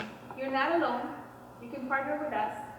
There is that little thing called www.kbl.org/partnership, where you can send us your ideas and partner with a community engagement and outreach team, bookmobile team. If we are able, and we have the resources and the time open, we will go with you. Okay, so if you are going over there, I am going to switch over here and go to the actual Menti presentation.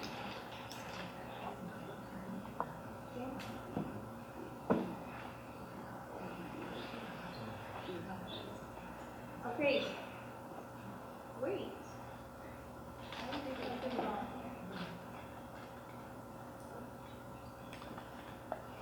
Okay, the first one.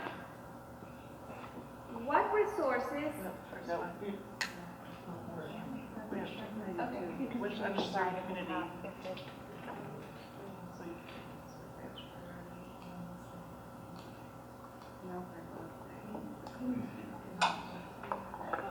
Oh, doesn't? Did we go in too soon? Okay, hang on.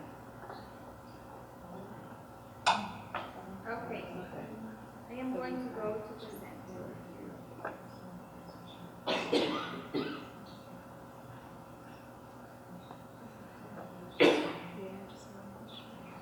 Okay.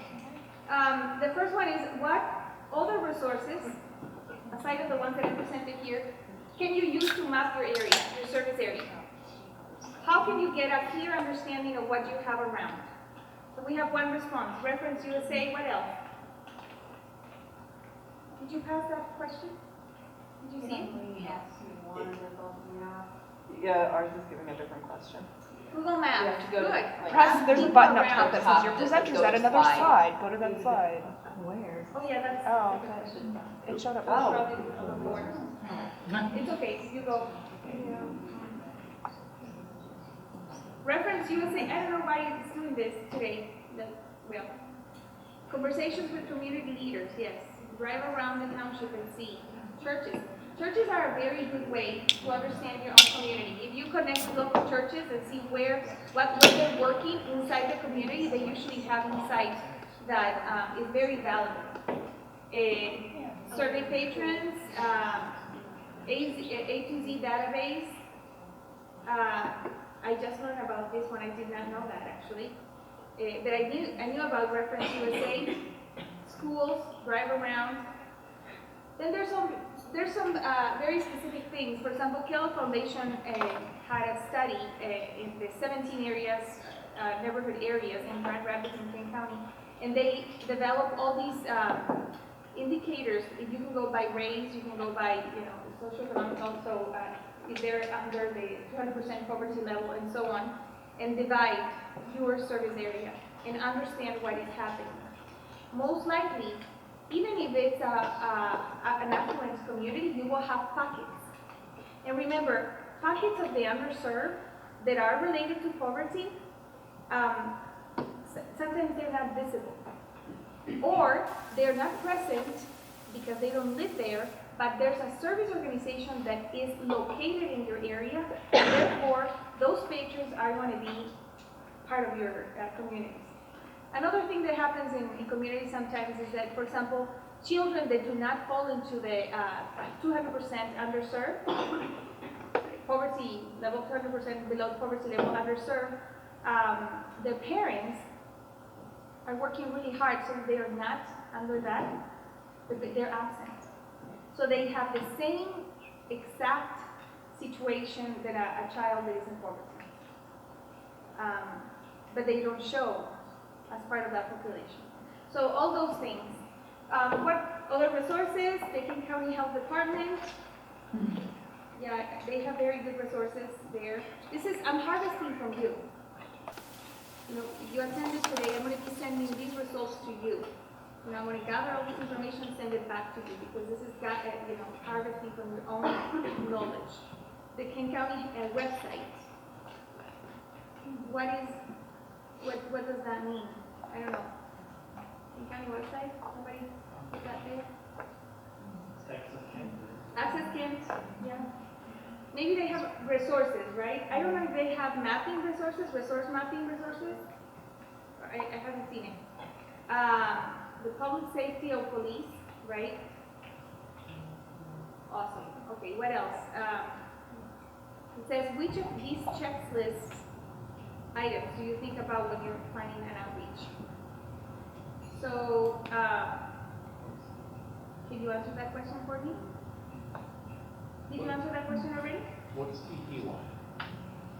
It's hearing impairment, so it's transcription. Sorry, a visual hearing impairment, and when the visual impairment, Braille, they're both related. When you're contracting services for the deaf and hard of hearing, you also offer services for visual impairment. They usually come together. So, you contact the same organization. Sometimes when you contract with translation and interpretation, they will offer services as well. Thinking about that, for example, you are today. Let's say that we have a person that doesn't speak the language very well, but they can read it, and we have a person that has a hearing impairment. you contract a TTY person that is transcribing, both of those needs are going to be covered because there's transcription. And the person who doesn't speak the language but can read it now can see all the transcription of what is being said in the front, right in front. So if you think about those things in accessibility, think outside the box. Let's see. This one says, okay, so in this group, when you are working with your constituents, you do think about table and chair height. Remember, it's not only for children, it's also for people that are shorter and wheelchair accessible. Translation interpretation is the third. So you do think about translation interpretation for immigrant communities. Service animals and TTY. Let's see the next one. And then we're going to relate this one to the other one. Which underserved communities do you think is your branch priority? So interesting. In the last group, it was the immigrant community. In this group, elderly community. So what are the needs of the elderly? When you're serving elderly, you're designing programs or outreach activities for the elderly. What is the main need that you have to think about? Or one of the most important needs? Mobility and access. Right? So let's go back and see. Mobility is second. So if you are designing a program for the elderly, you have to start thinking in terms of accessibility for the elderly, right? Not only if you're going to have them inside the library, you know, how are they going to get there? How are they going to open the door? Who's going to be there? If they need to get to the restroom or not. Like all these things that we don't think about unless you are the one with the wheelchair, right? All these things. But then also to think about if you go for outreach services and you're trying to engage with these communities, you need to put that, you know, thinking cap and understand what is it that you can bring that will be needed and in terms of accessibility. Did you ever think about these categories as accessibility categories? Because when we talk about accessibility, usually we think about mobility, right? But the accessibility categories are broader than that. For example, who thought that a dark room or a quiet room would be an accessibility thing? Do you have families in your branches that, yeah? Yeah, I thought about it mostly because I was at JPACS, and one of the things that the monitor room that we helped with at JPACS a couple of years ago was also the quiet space. Yeah, yeah. Communities that need you know, like a child under the spectrum. They need it. It's accessibility. If the mother knows that it's going to be super overwhelming and there's not going to be a space for her or him to calm down, they're not going to come. Another one, the translation and interpretation. We really want communities to come, but we don't offer translation and interpretation. They don't speak the language. So, you know, it needs to be built in our budget.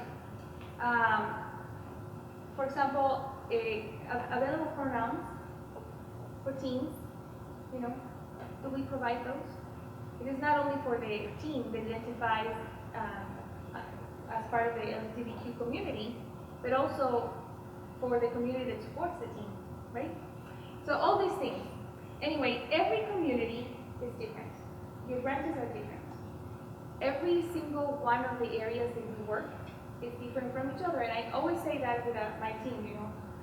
The communities that you go to have their own needs, and they're different from each other. But then you are different too. Each one of you is special and very different. And each one of you brings something to the table that nobody else can bring. I don't know if you remember this. Do you remember this little activity?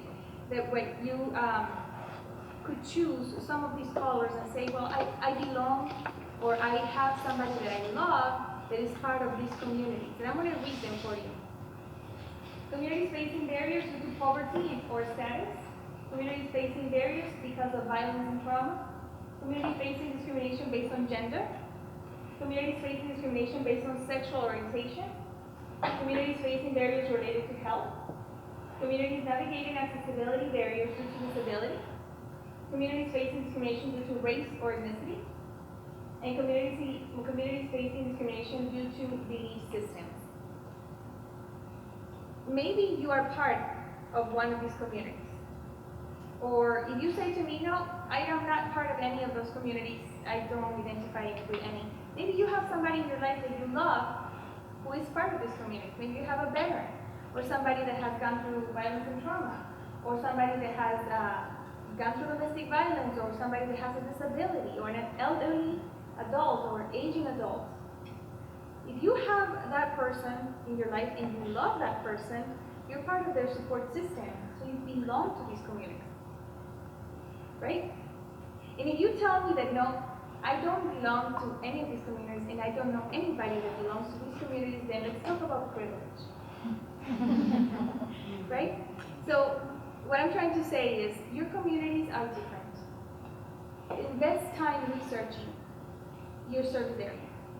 The pockets that you have in this cover, that you thought you knew, they are there, right behind, right under our nose where we haven't seen them.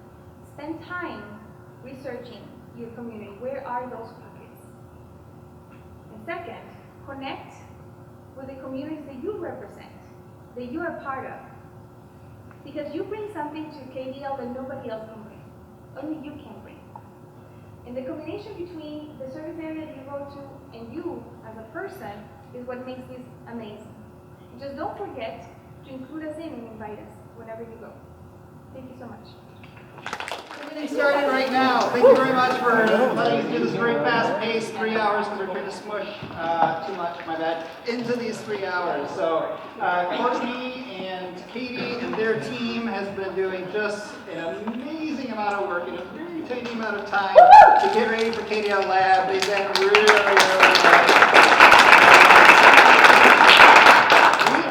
We have, of course, KDL Lab's been around a while. We're doing a lot of rethinking so that for 2020 it will totally meet our needs and our goals for our patrons. So we have a lot of changes coming. They're amazing at explaining it, and that's what they're going to do in a second. This is another thing we presented to the branch managers, and we already have support, so they know that we're going to have some scheduling and some things to think of and doing a little bit of different things with KDL Labs, because if STEAM is really important, as we already heard Liz talk about, and it is, then we're going to be putting that into our summer reading program in a bigger way. So I'll let you guys take it over. Thank you. So we're going to introduce ourselves a second, just so you all know who we are. I'm Courtney. I'm the youth librarian at our Gaines and Kentwood branches. Katie and I are I've been on the KDL Lab work group for about 3 years, and Katie and I took over being the co-work group leaders this summer. I have a background, oh my God! I'm sorry, wow. Thanks, Monica. I have a background in elementary science, so KDL Lab kind of fits both my librarian degree and my elementary degree. So we're in safe hands, I promise. And also, no one's mentioned, but we're changing the name. It's Summer Wonder. Get excited. This is a lovely Katie. Hi, I'm Katie. I'm a youth librarian at the Granville Library. My background is I was a school librarian in Chicago and in Grand Rapids, focusing more on the tech end. And I've been sharing just because I think it's important to know. While Courtney has a background in science, I was terrible at math and science as a kid. I kind of didn't like math or science. So just because we are on the KDL Lab work group and we are planning these things, it is not because we are STEAM geniuses or because we have a ton of obviously Courtney has expertise, but just know that we are like you. And so we are creating these things so that everybody can do them. We're all in this together. Right. But just know that we have that in mind, and I think that helps in our planning, that I came from a place where I really didn't care for STEAM as a kid, and Courtney really did, and so we're combining that together with our team to plan everything. So Courtney's going to explain just very quickly what STEAM is, just in case you're not sure what those letters are. Yeah, so Liz did a really good job earlier talking about basically everything Katie and I planned for this very small intro. But just as a reminder, STEAM is not just this random word we throw out here, it does mean something. It stands for Science, Technology, Engineering, Art, and Mathematics, and we're bringing it into the library. You may be thinking, oh my gosh, there's no reading. People have tried to make it stream, I'm not even gonna lie to you. But if you think about it, reading is interwoven into all things. You read for information, and you need information for all of these things in exploration. But STEAM is also the umbrella that all of our KDL lab activities fall under. So anything that you've done in your branches that's related to KDL lab has been a STEAM program of some nature. The picture up here is of our wonderful Ozobots, which are not always my friend, but sometimes they are. The new ones are great. Yeah, so it's a bunch of different forums, and just to reiterate what Liz talked about is STEAM has been a big push in education for the last 10 years.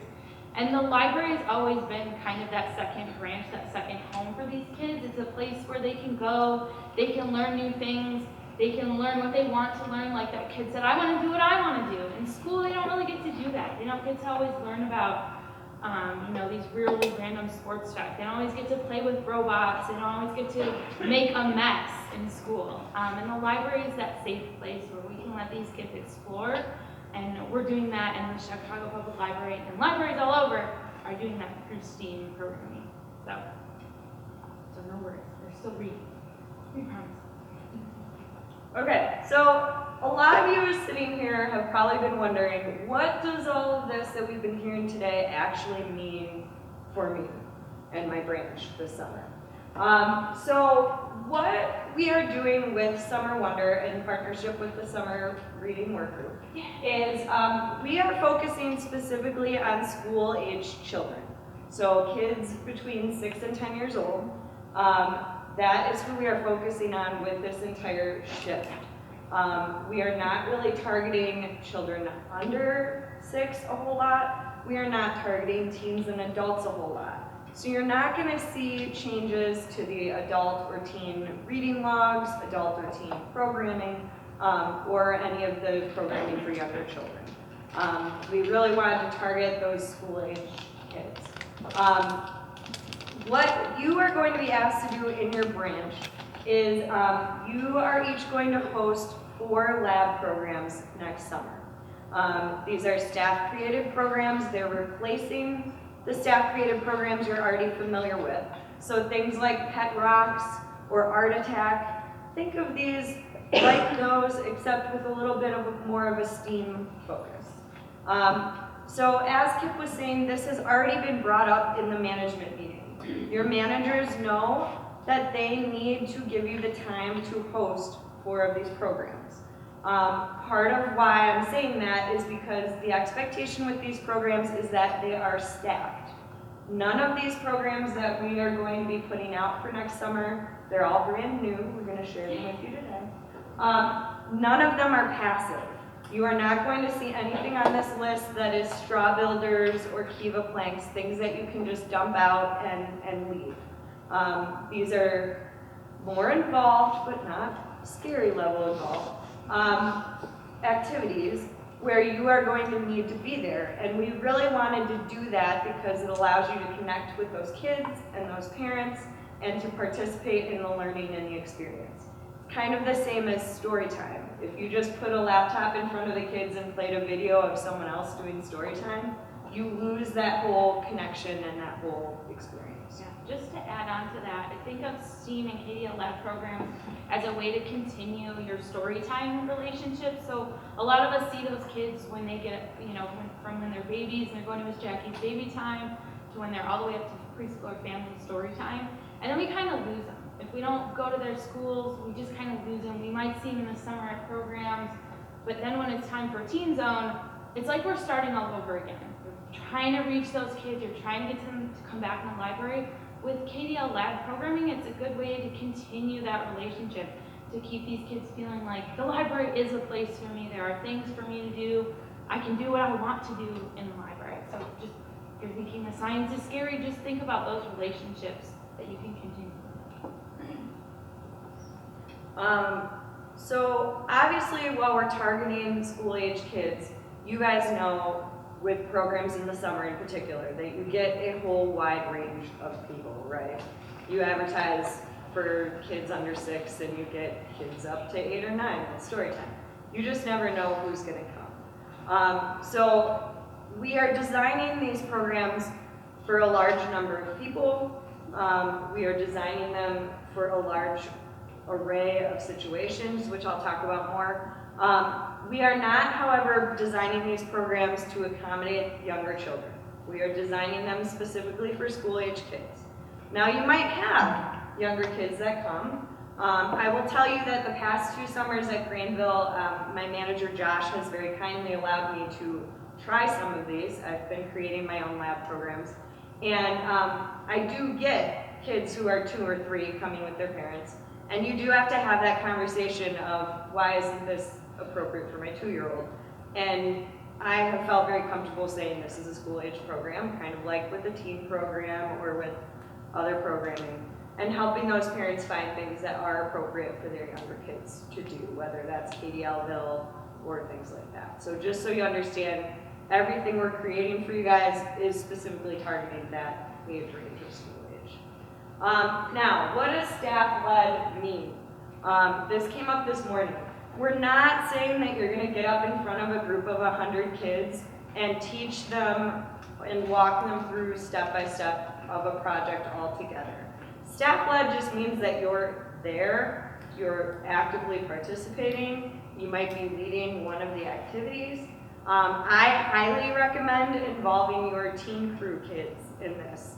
I have been using about 4 to 6 teen crew volunteers for each lab program during the summer, and they love it. Once you tell a teen, okay, here's your activity, make a sample, figure it out, 99% of the time they take ownership of it, they feel really cool that they're just in charge of their table. I had a girl this summer making all these origami animals, and she was so excited that she got to do origami. So that's another way that you can help with these programs. So speaking of the programs, what we're doing is we're creating 8 new programs between now and May. And we have really shifted the way that we're thinking of KDL Lab and the way that we're creating these programs. So if you've been doing KDL Labs before, they typically had a very STEAM sounding focus. They might be human anatomy or it might be energy science. And we were finding that those seemed kind of intimidating to people. We also were finding that it kind of draws only a particular kind of patron, sort of like what Liz was talking about. Are you bringing in everybody to the table? So what we're doing is we're shifting our focus a lot with KDL Labs. We're shifting the focus to fun and mass appeal. So you're gonna see when we talk about the themes, they are things like pirates. They are things like superheroes. They are not things like rocks or human anatomy. We loved those tubs. Those were great tubs. But we're shifting our focus so that it will draw a lot of different kinds of kids, not just the kid that thinks they really like STEAM to begin with. So that is all going to shift. The other thing that we're doing is each tub is only going to have 5 to 6 activities.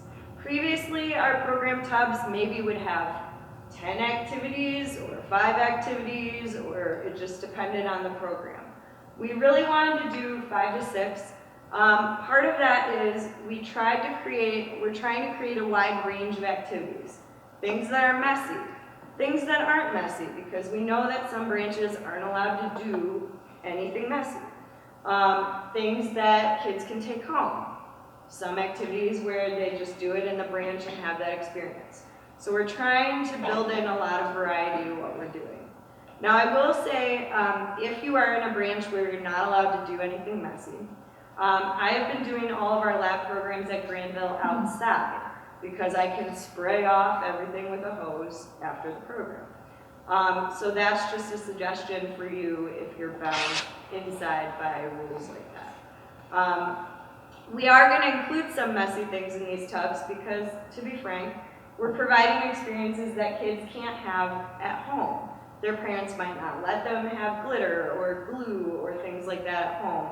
So we do want to incorporate some of that too, so they're having experiences they can't have at home.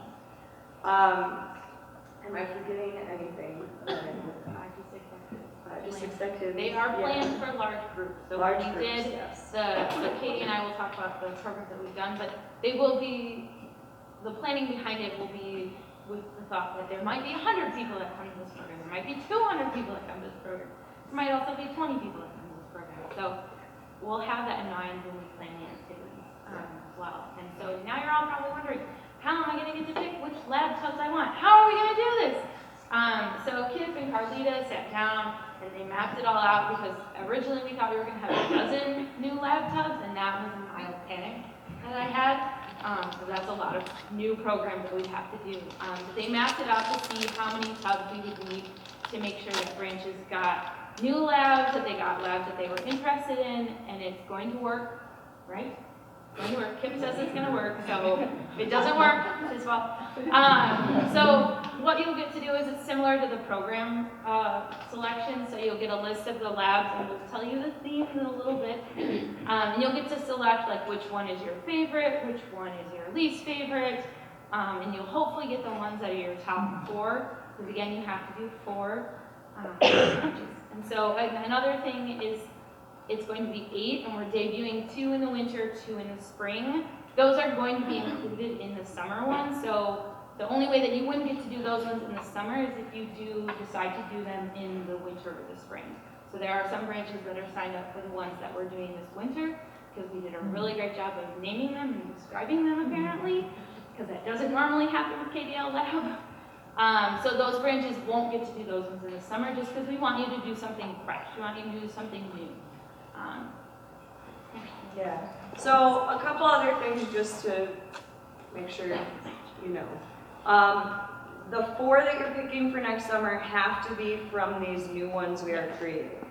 If you want to do more than 4 lab programs next summer, if you're like really gung-ho and you're doing 1 a week, you can use our old tubs. They still exist out there. But we really wanted to shift the focus to these more themed tubs that are really fun and pop culture-y for the summer. So the 4 that you have to do have to be from these new 8 that we are creating. The other thing I forgot to mention is when we are planning these activities, and you're going to see in a second, we have a great team that we're working with to create everything. Another thing we're keeping in mind is the fact that you guys are busy. So we are trying really hard to not send you anything that is so complicated that you're going to need to spend an entire day figuring out how the robot works or figuring out how the project works. These are going to be things that are simple enough that you could train your teen crew kids to run it. We are giving you staff instructions where each activity we're going to lay out suggestions for how you could set it up in your branch. So if you don't have any time at all, you can just look at those suggestions, push 2 tables together, set things up the way it is in the staff instructions. Yeah, and those staff instructions also have listed like what your branch needs to supply. And they're posted on the internet, SharePoint, whatever you want to call it, ahead of time.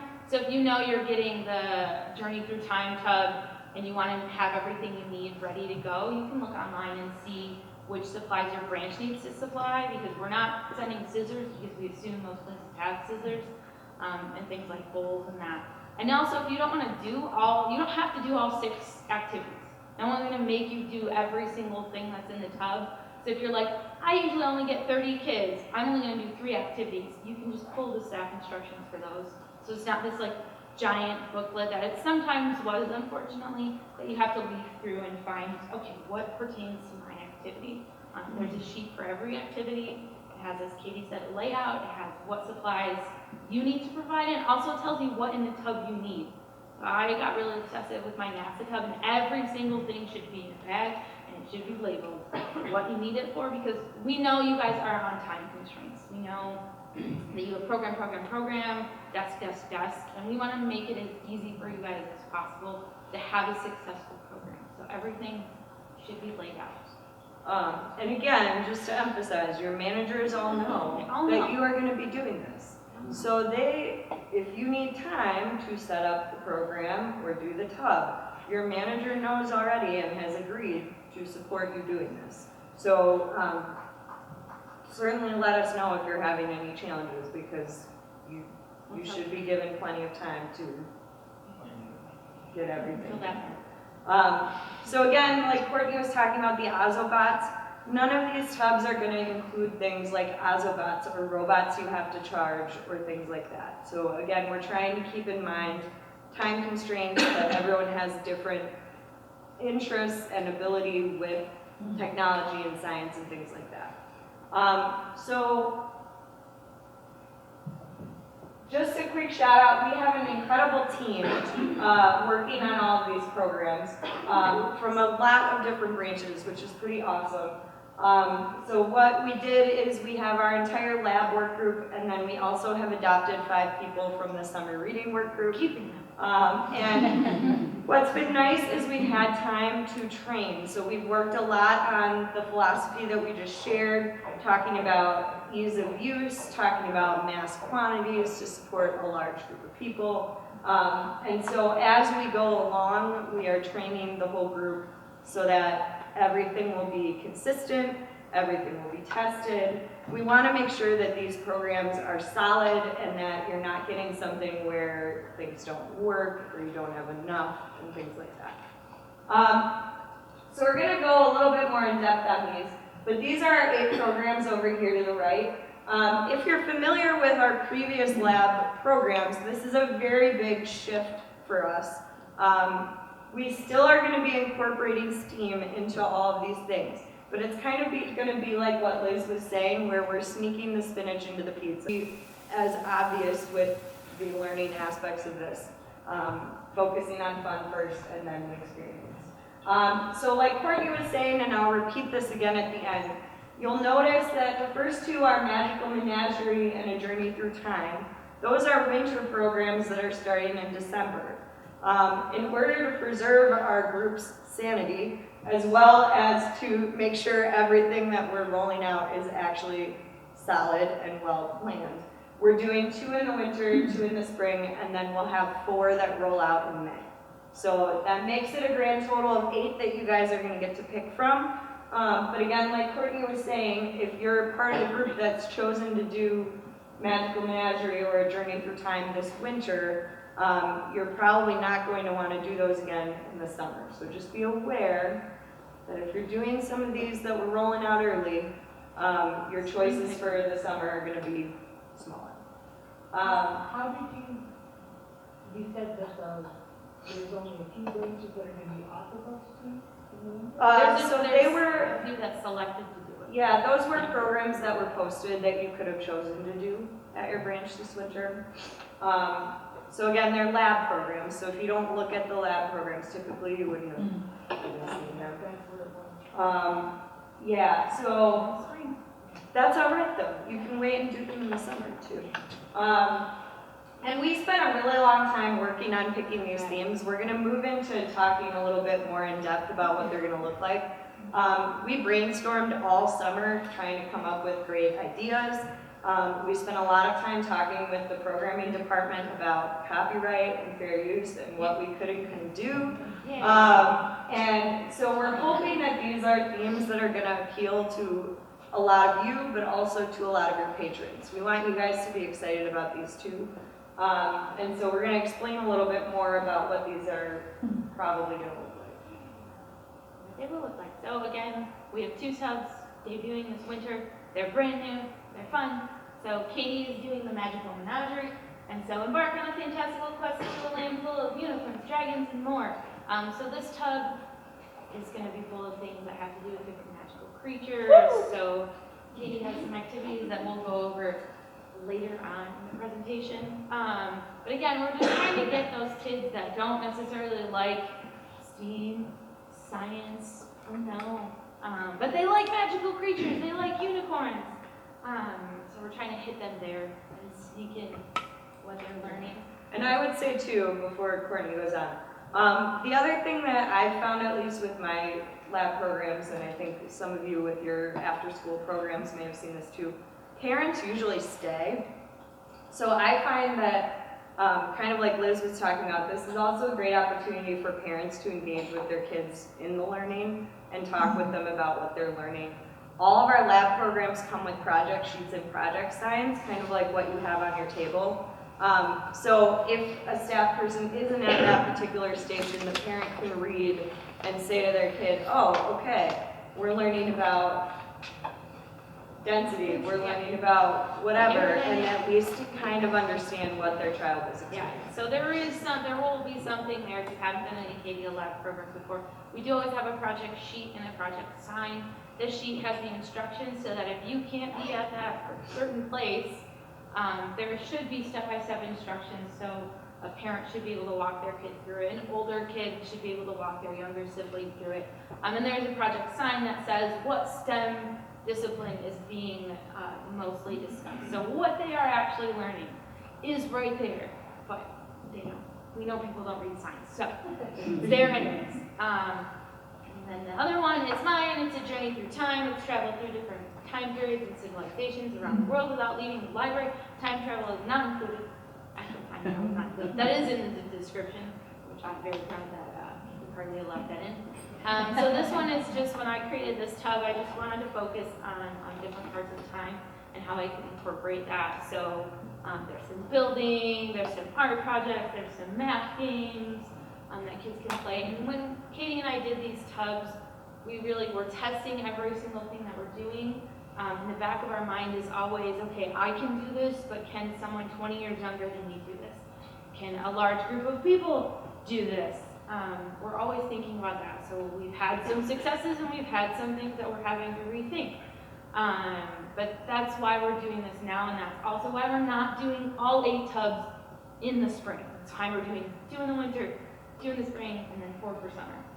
Just to kind of space out and make sure we're quality checking everything that we're putting out here. Because we know in the past we've had some lab programs that people have maybe been burned by because we didn't have the time to test everything like we are now. So everything should be good. And then tubs debuting in the springtime. So how Katie and I did it, we met with our groups, we split them up into teams. My team is Go Gadget because we are doing Spies and Detectives. So it's grab your trench coat, magnifying glass. It's time to solve a mystery, sharpen up your sleuthing skills. So again, this hasn't been started. The name won't just be Spies and Detectives. It'll be something clever. But I do hope that my group decides to let me keep this description because I've worked really hard on it. And it sounds fun. But some activities, how it is everyone in my group is a combination, or both of our groups are a combination of work group members and summer work group members, so lab people and summer people. And each person will be responsible for creating an activity, and Katie and I are walking them through our winter lab creation so they can see, okay, I'm doing this now, I'm doing that now. So they should all have a good understanding of what their timeline needs to be. And we'll also be quality checking everything, just making sure, just think about this, or that's a great idea, but we get to be those devil's advocates. Be like, well, what if this happens? But some examples are like this guy up here is trying to match the sense, and this guy down here is looking at fingerprints, things like that. So again, you might have seen our forensic science one that was a little intensive. It had some cocoa powder that some of you probably can't use in your library. It's not going to be quite that much, but it'll still be fun and exciting. And our other group is doing theme parks. So the rides, the games, the thrills, all will be featured in this great program. So think about theme parks and how fun those are. And again, nothing is going to be super tech heavy. We know that that is a barrier for some library staff. That's fine. These are meant to be fun, and these are meant to be engaging with younger kids, reaching all of those kids that we're not bringing to the table just yet.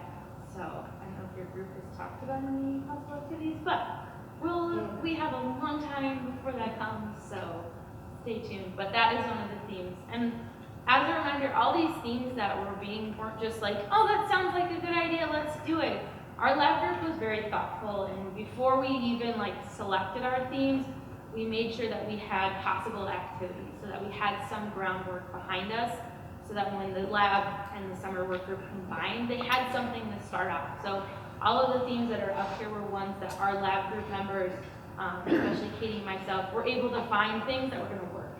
So like especially the Pokemon one, and some of the things you have to just kind of rethink how you approach the theme before you find it. We really wanted to do a Dave Pilkey tub, and that one met a sad and bitter end because we couldn't find anything that didn't involve diapers and take apart a toilets. I know, it's true. So, but maybe next time. 2021, take apart a toilet. So again, those 4 are available to you to choose for the summer, and then we have 4 that we're going to roll out in May that will also be new. So one of them is art. If you loved Art Attack, this is probably the one that you're going to want to do. We're going to be focusing, we think, particularly on famous artists and their work. So this is a picture over here. I did a famous artist program at Granville. We pulled some of our smaller red tables outside and taped butcher paper under it. And they're not really painting, they're using paint sticks. But they got to learn a little bit about how Michelangelo painted the Sistine Chapel and then try it themselves. So another one is pirates. You're going to see that a couple of these are ones that I've done at Granville. So pirates, one thing we did was making tinfoil boats and seeing how many pennies you could put in the boat before it sank. So again, kind of giving that challenge, but also tying it to the pirates and how much pirate loot can you steal before your ship sinks. So, you know, we have some activities that we already are thinking we'll probably do. The third one is Pokemon. You know, doing less techie Pokemon. So for example, maybe the kids will make binoculars and then go on a scavenger hunt around the library to try to find the Pokemon that you've hidden around the library. It might be things like if you've done the Harry Potter tub, the little mandrake activity with the grass seeds, instead of it being a mandrake, being a grass Pokemon and decorating it that way. So again, things that are simple, things that are engaging, things they're not doing at home. And the fourth one is superheroes. This is another one I've done at Granville. So the kids got to make their own superhero armbands. They made their own capes. We had activity with kryptonite where they couldn't use their hands. They had to try to move kryptonite with those mechanical arms from one bowl to another. So again, fun, pop culture, trying to appeal to a lot of people. And so there are all 8 that we'll be creating for you. And obviously these names, other than Magical Menagerie and Journey Through Time, will change. They'll be catchier. When you get your survey in January, you're going to have the catchy names as well as a description, so you kind of have at least a little bit of sense of what these are going to look like before you pick which ones you really want to do. But we're really excited. We're working really hard. We want to make sure that these are programs that you guys feel comfortable doing, that your patrons are excited about. So hopefully they will be good for that. And again, these are all of your options. And we do highly suggest if you do one in the school year, that you select the other ones. But if you don't do any, just because we're debuting these 4 before summer does not mean that you can't do them in the summer. I just want to make that clear. 8 choices. Do one. So we're going to pause here for questions before we move on to the next part. Yes? So these 8 are not ones you can take to a school outreach or let a teacher borrow? No, definitely not let a teacher borrow. I would say for school outreach, I would lean towards probably not. Yeah. They wouldn't, because they're not really made to translate that well because we're making them with summer in mind. Okay. We don't want to use up all of the supplies before summer. Yeah. But again, you can still, all of our other labs that are on the internet are still, you can use those as well, especially for outreach. There's some really good ones that we have now that are more simple and less. Not that these aren't simple, but fewer parts. I just have one other comment, and this is, I don't mean to be getting down, but you put them together, they're awesome, everything is in its own bag, it's labeled, it's good, and then it gets used by a branch, and maybe it's put away by a team crew member, and then it comes to the next one, and it's like, oh my God, this is a mess. I wasn't sure that. I mean, we're not gonna be able to. It's like the story time tubs, you know? I mean, I think. You kind of have to think about the next branch. Yeah. And think that, yeah, especially, I mean, if everyone remembers in the summertime how stressed and how crazy you are, the person who's getting that tub next is gonna be just as stressed and crazy, and you don't want them to deal with the mess. So, there are a lot of parts to these tubs, and that's just the nature of these tubs. So if everyone is just really thoughtful about putting them back when they get them, I mean, that's always Another thing we've done before that we probably will do is take a picture of what should go in each tub and tape it to the inside lid. That seems to help a lot if that's taped in there. But again, we're not gonna, because of how tight the routing is gonna be, we're not gonna be able to see them in between each branch and make sure they're okay again. We will be able to order stuff if needed on the fly. And that is something Courtney and I will be taking on during the summer to handle for. things are low. Yeah. Will you have inventory at your branches that you can just shoot it off to another branch, or is it something that will have to be ordered and then go through ATV? We're working on that. Okay. We're working on that a lot. We're hoping that we will have a way to expedite that. So if you guys are gonna figure this out, who gets what when, are you going to try to make it so we come to delivery instead of us having to go meet other branches halfway? Yeah, we're gonna try our best. I think we can pull it off. We did it like, what we pretend, you know, like we set the schedule and said 19 branches and blah, blah, blah, and did math and stuff, and we think it'll work. So, you know, if there's tweaks we need to make along the way, we will. You know, we're talking about having a bit of extra supplies for each of them here at the service center too. We'll talk more about that more, but you know, we're gonna try to make it not drivable. We can't 100% guarantee that you don't have to drive something once in the summer. We're gonna try really hard to make it so that the 8, like, you know, overlap in an awesome way. And nothing is gonna be like the robot tubs where it can't go in delivery. Everything we're creating will be deliverable assuming that the schedule allows it. Any other questions? Now's your chance. Is there going to be a list of how many of each for supplies should be in there, so when you notice something below, we can get a hold of you, or vice versa, or a way we can order? If you notice we're like really low on baking soda, get it in the week. We could do that probably. Yeah. Just 'cause I know Wyoming eats KDLF, so it's. Right. Yeah, and I mean, we will freely admit that this is going to be a bit of a experiment this first summer. So we're trying to think of every contingency and make sure we've got everything planned out ahead. But obviously, we've only been testing this at Granville for 2 summers, and I know how many people I get at Granville. So we're going to be polling you guys to ask how many people you normally get at your school age programs as we're buying and planning. So for example, I have 7 branches doing Magical Menagerie this winter. So I asked all those branches how many people do you normally get so that when I purchased everything, those numbers are in mind. So we're going to do our best.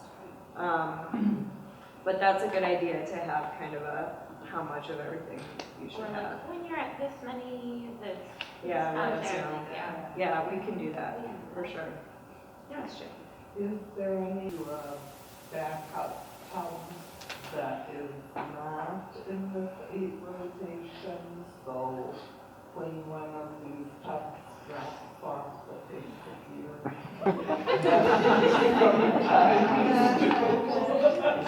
but there is a quick substitute. I mean, we will have all of our other backlog tubs available at the service center unless people are using them. Hopefully, since these are brand new and we're spending our entire year making them, they're not going to drop off the face of the earth. But I know that does happen sometimes. And then, and all the information is on SharePoint, so physical tub goes missing, you should know all the supplies you need for what you need to apply, what would have been in the tub, and if we have extras, hopefully at the service center you can say, hey, this tub was supposed to come yesterday. Can I come get these materials? And theoretically, there should be materials that you can grab if we have time.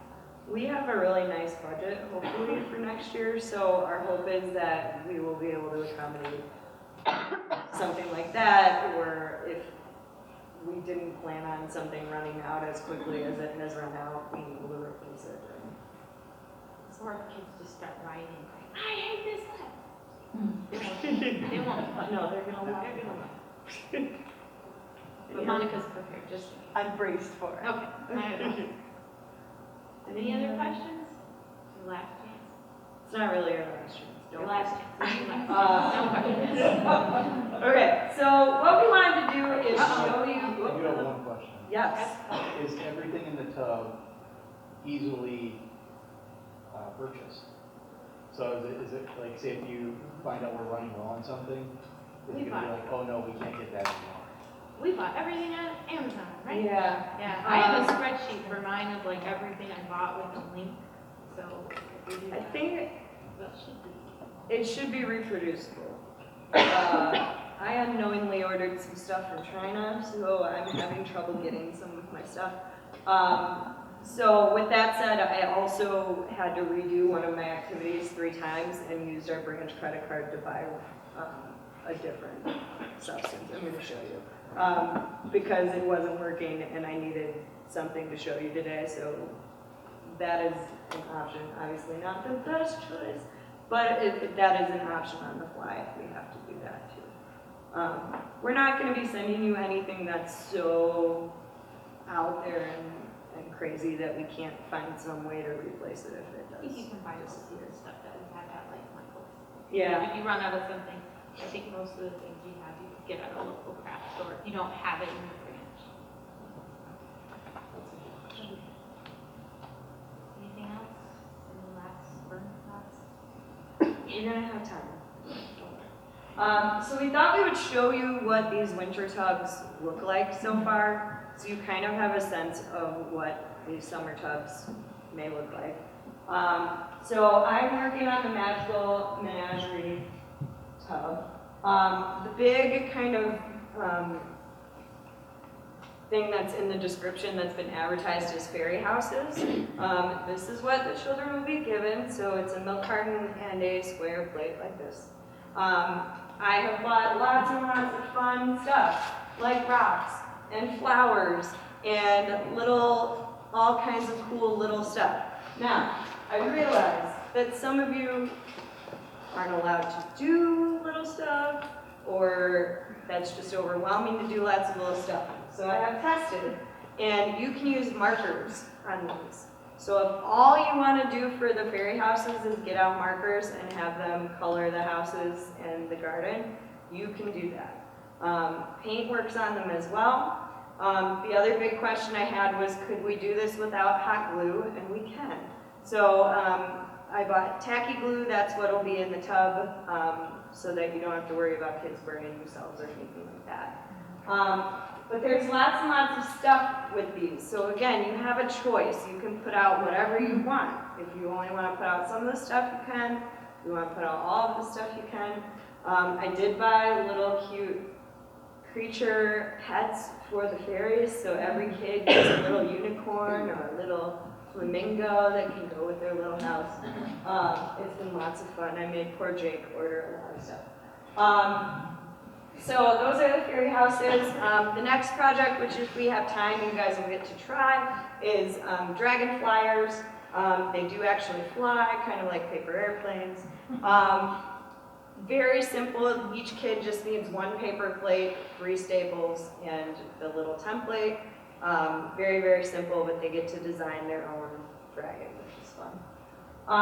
So the unicorn bottles are these. This is what I've had to keep testing and testing. So it's basic chemistry. Basically, I dyed baby oil and corn syrup. This one is water and baby oil.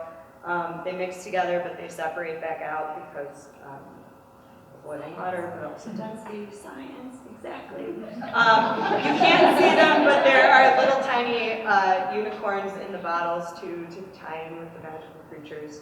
But there are tiny funnels and little eyedroppers to go with this, so the kids won't have to handle everything a whole lot. And then I wanted to tie into the Trolls movie. So there's an activity where they try to build a little bridge for the trolls. They only get popsicle sticks, string, and some tape to work with, trying to build a bridge over the tub. So again, kind of giving them some things they get to take home, some things that are messy. This is obviously not messy. And then we've included in our tubs 2 kind of bonus activities that are even simpler. So it turns out there's an Uno game that has unicorns, so it's Uno corns. It's basically Uno, except there are narwhal cards that you have to stick to your forehead and try to guess what card is on your forehead. And I love this game. This is Gnomes at Night. Again, very simple, but it's a collaborative game, kind of getting at a little bit of the basics of coding. So you have to work with your partner to try to get your gnomes all over the wall to get to different treasure. The gnomes are magnets, so they pull each other around the board, which is fun. And then Courtney is going to tell you about a journey through time. I have a question about that one. Yeah. Real quick. Are you sending the milk cartons as well, or is Yes. that something? Okay. Yes, I am sending the milk cartons. They do not come pre-made, so I am going to pre-make them for you. So you will get them from me. I'm going to send them separately, branch by branch. And really, part of why we're doing some of these in the winter and the spring is because if we find that, for example, with the fairy houses, it's too complicated, then I have time to change it before we route it for summer too. But yeah, so you'll get the milk cartons folded and put together for you. They're not real milk cartons, so you avoid the odor, and also you can draw on them. And then you'll get the plates. Right, so yeah, mine is a journey through time. So what went into my brain when I did this is I wanted to hit famous eras that are well known. So the first one is the Qing Dynasty, and that's the Beijing opera masks. So it's terrifying to get these delivered, just a box of white masks. That was terrifying. But they're paper masks, so the paint dries really quickly. I painted a little bit, and then I had to go do something in the actual part of the library, and I came back and it was already dry. So I was kind of worried about that. I know kids are going to paint them and then they're going to go off in the library, and you don't want paint on the books. The other one is the medieval stained glass. So you had like an overhead projector in school. Those transparencies are back, and using them for crafts. So they're like paint markers. So kind of testing what's going to be the best way, but they'll have a template to draw, to trace it, or they can make their own if they want to, and then there are paint markers that they can paint with. There's the Egyptian bookmark where they're going to just, I have some like feathers that look like quills, and then little bottles of ink that they can use to write their name in hieroglyphics. And then there is a Greek architecture challenge. So again, this is one where they don't take anything home. There's not a lot to prep. It's literally baking sheets and cups. So the cups are the posts. The baking sheets are the posts. I can't remember what that is. And they just build it. Is that right? Yes. Okay. And they just build it as high as they want to. And it holds this giant dictionary. Yeah, it's literally just cups and stuff. And then the bonus is there's a Macaulay game, which is from ancient Africa, and then Katie did a program like this last summer. So she has the Morse code machine, so kids can learn how to do Morse code, bringing in a little more recent history.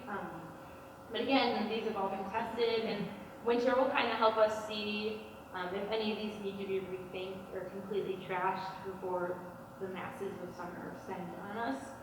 So it gives us time to correct. Questions? Well, if you don't have questions, you're welcome to come up and look at what we have up here. You also are welcome to make your own paper plate dragon, which I have to say this morning was mostly adult librarians, and they were so happy to be making paper plate dragons. So feel free to make them. We've already found an error in my instructions, so make sure when you trace the wing part, which is this one, that you are putting it on the fold of the plate. So on here when you're tracing it, not up here, because then you don't end up with a fold out piece. If that makes Wings should be connected. All right, well, thank you guys. You have 10 minutes to explore and turn the